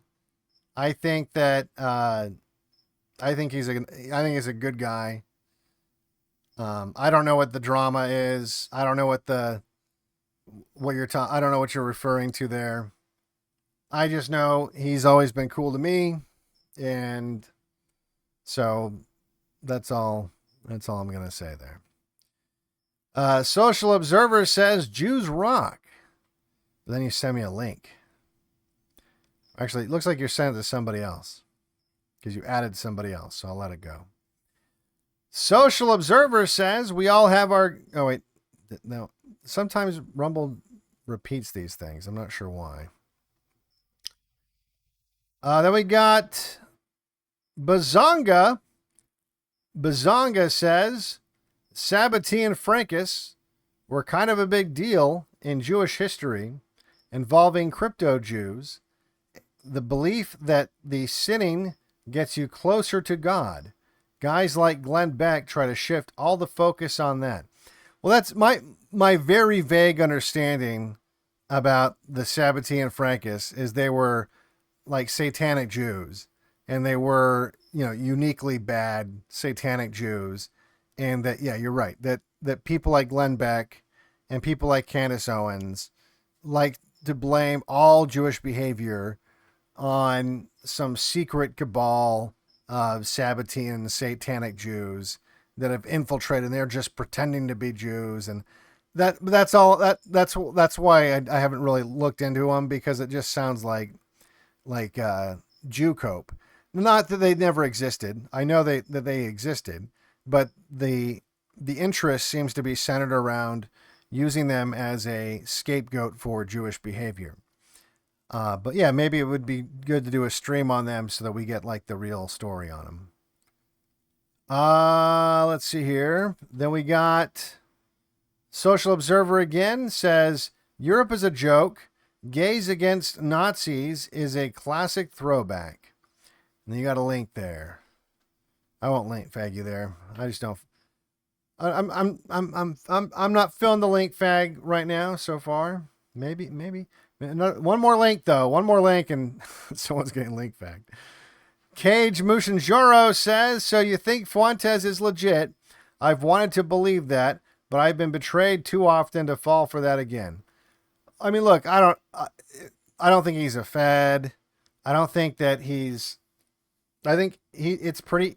Look, you don't have to like him, but I think he is who he is. I think that he's pretty open about who he is. I think most people know. I mean, he has spent most of his adult life online with an audience, so it's pretty easy to see and know who he is. I don't think he's a fed. I think he has a lot of enemies because people don't like them or like him for various reasons. A lot of it's drama, personal beefs, a lot of it's competition, a lot of it's jealousy, a lot of it's Jews that don't like him. I mean, he's got a lot of enemies, and look, he hasn't always been the easiest person to get along with in the movement. Some of these enemies were probably could have been friends under other circumstances. That said, I don't think that he's anything other than what he appears to be, and I think he does a lot of good. And I know people might cringe to hear me say that. And I don't agree with the Catholic stuff, obviously. And I think he's grown in his worldview a lot in recent years. I mean, if you think back to what he when he was promoting Trump constantly and trusting the plan and trusting people like Tucker and Candace Owens and stuff like that. But I think that he's seen where that's led. And look, you got to remember, he's not that old. And I don't mean that as like an insult. I mean that as like, it's relatable. When I wasn't that old, when I was younger, my view of, you're not wise. You can be really smart. And he's really smart. You can be really smart in your 20s, but it's really difficult to be wise in your 20s. Okay. It just is. And people in their 20s probably hate hearing that and would even disagree because you don't know. You just don't know. I didn't know. If someone had told me that in my 20s, I'd be like, yeah, whatever, fuck off, boomer, But it's true. It's like you don't really, and you don't get it until you get it. Whatever. I think he has shifted the narrative more than most people in a direction that's good for white people. And you can disagree with his presentation and disagree with his views on certain things, but look, you're never going to get a perfect person representing your ideas 100% unless it's you. Okay. And that's just the way it is. So if you hate the way he's doing it, then you do it. You know what I mean? But as far as being legit, quote unquote, I think he is who he is. I think there's weird conspiracy theories about him for various reasons, none of which are rational. I think that there's a lot of people that just don't like him. And so they make shit up about him or eagerly believe shit that's made up about him. And look, there is some things that are he's, like I said, he's spent most of his adult life on the internet. And just like I was saying with Arval and the porn thing, or me with, partying too much, he's obviously never made porn or I don't think he even drinks or does drugs.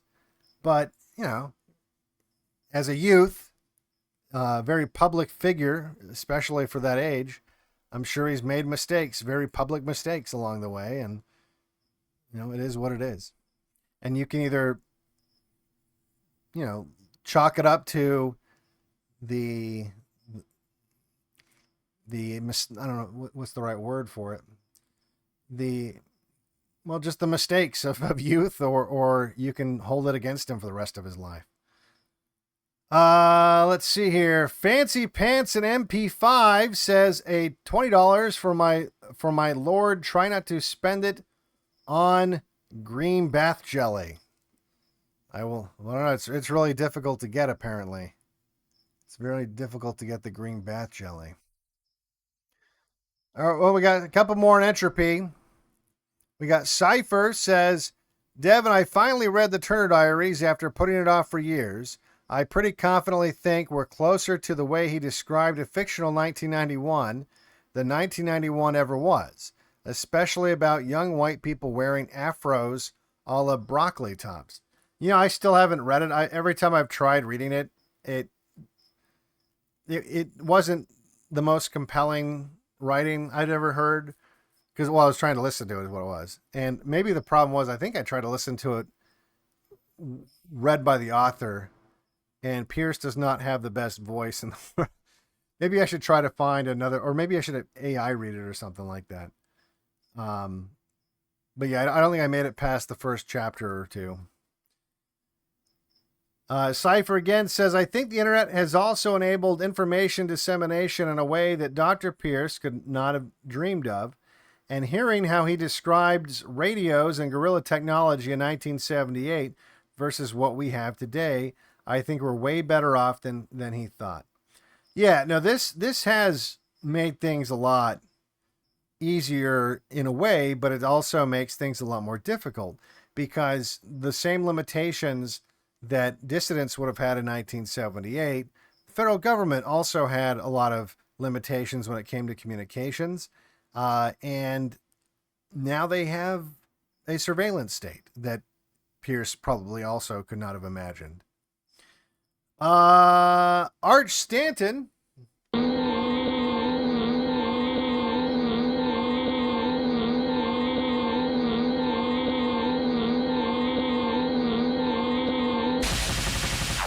I'm just a weekend photographer.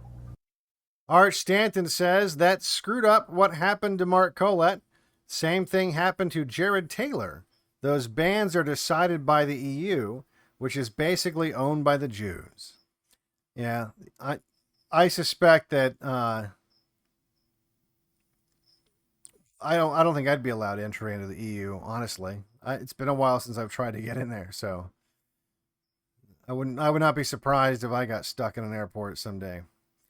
Sacred Squirrel says Rothschilds are Sabbatean, and it was no small outside Jew movement.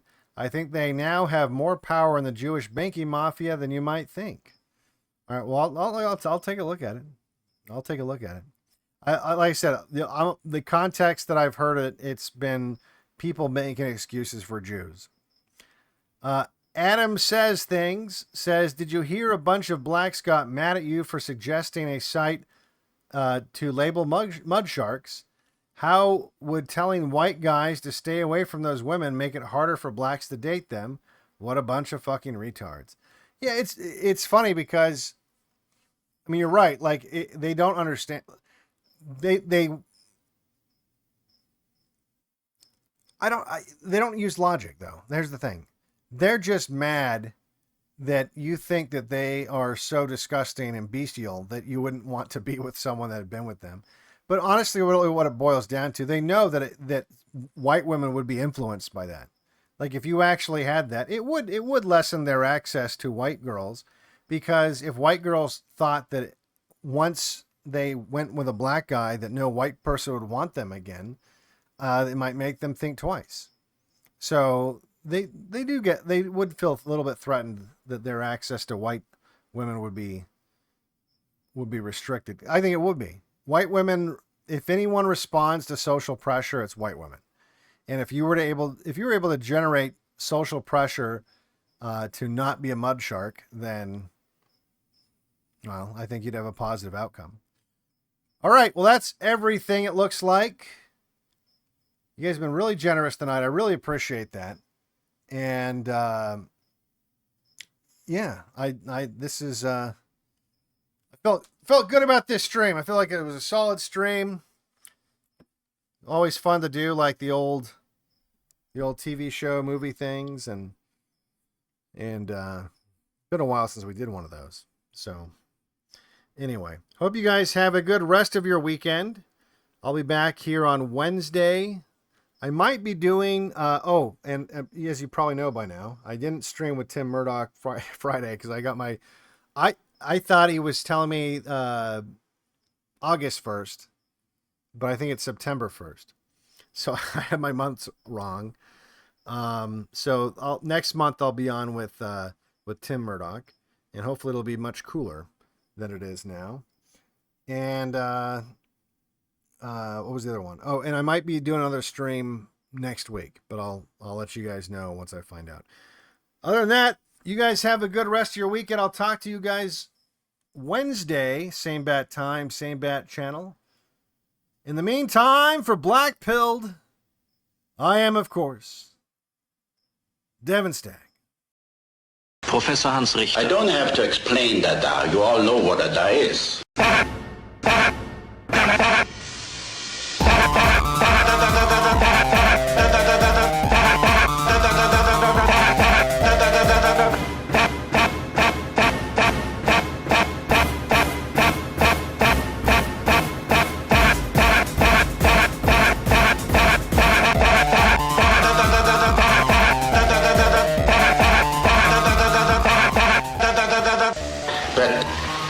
It was created as a movement of protest in Zurich.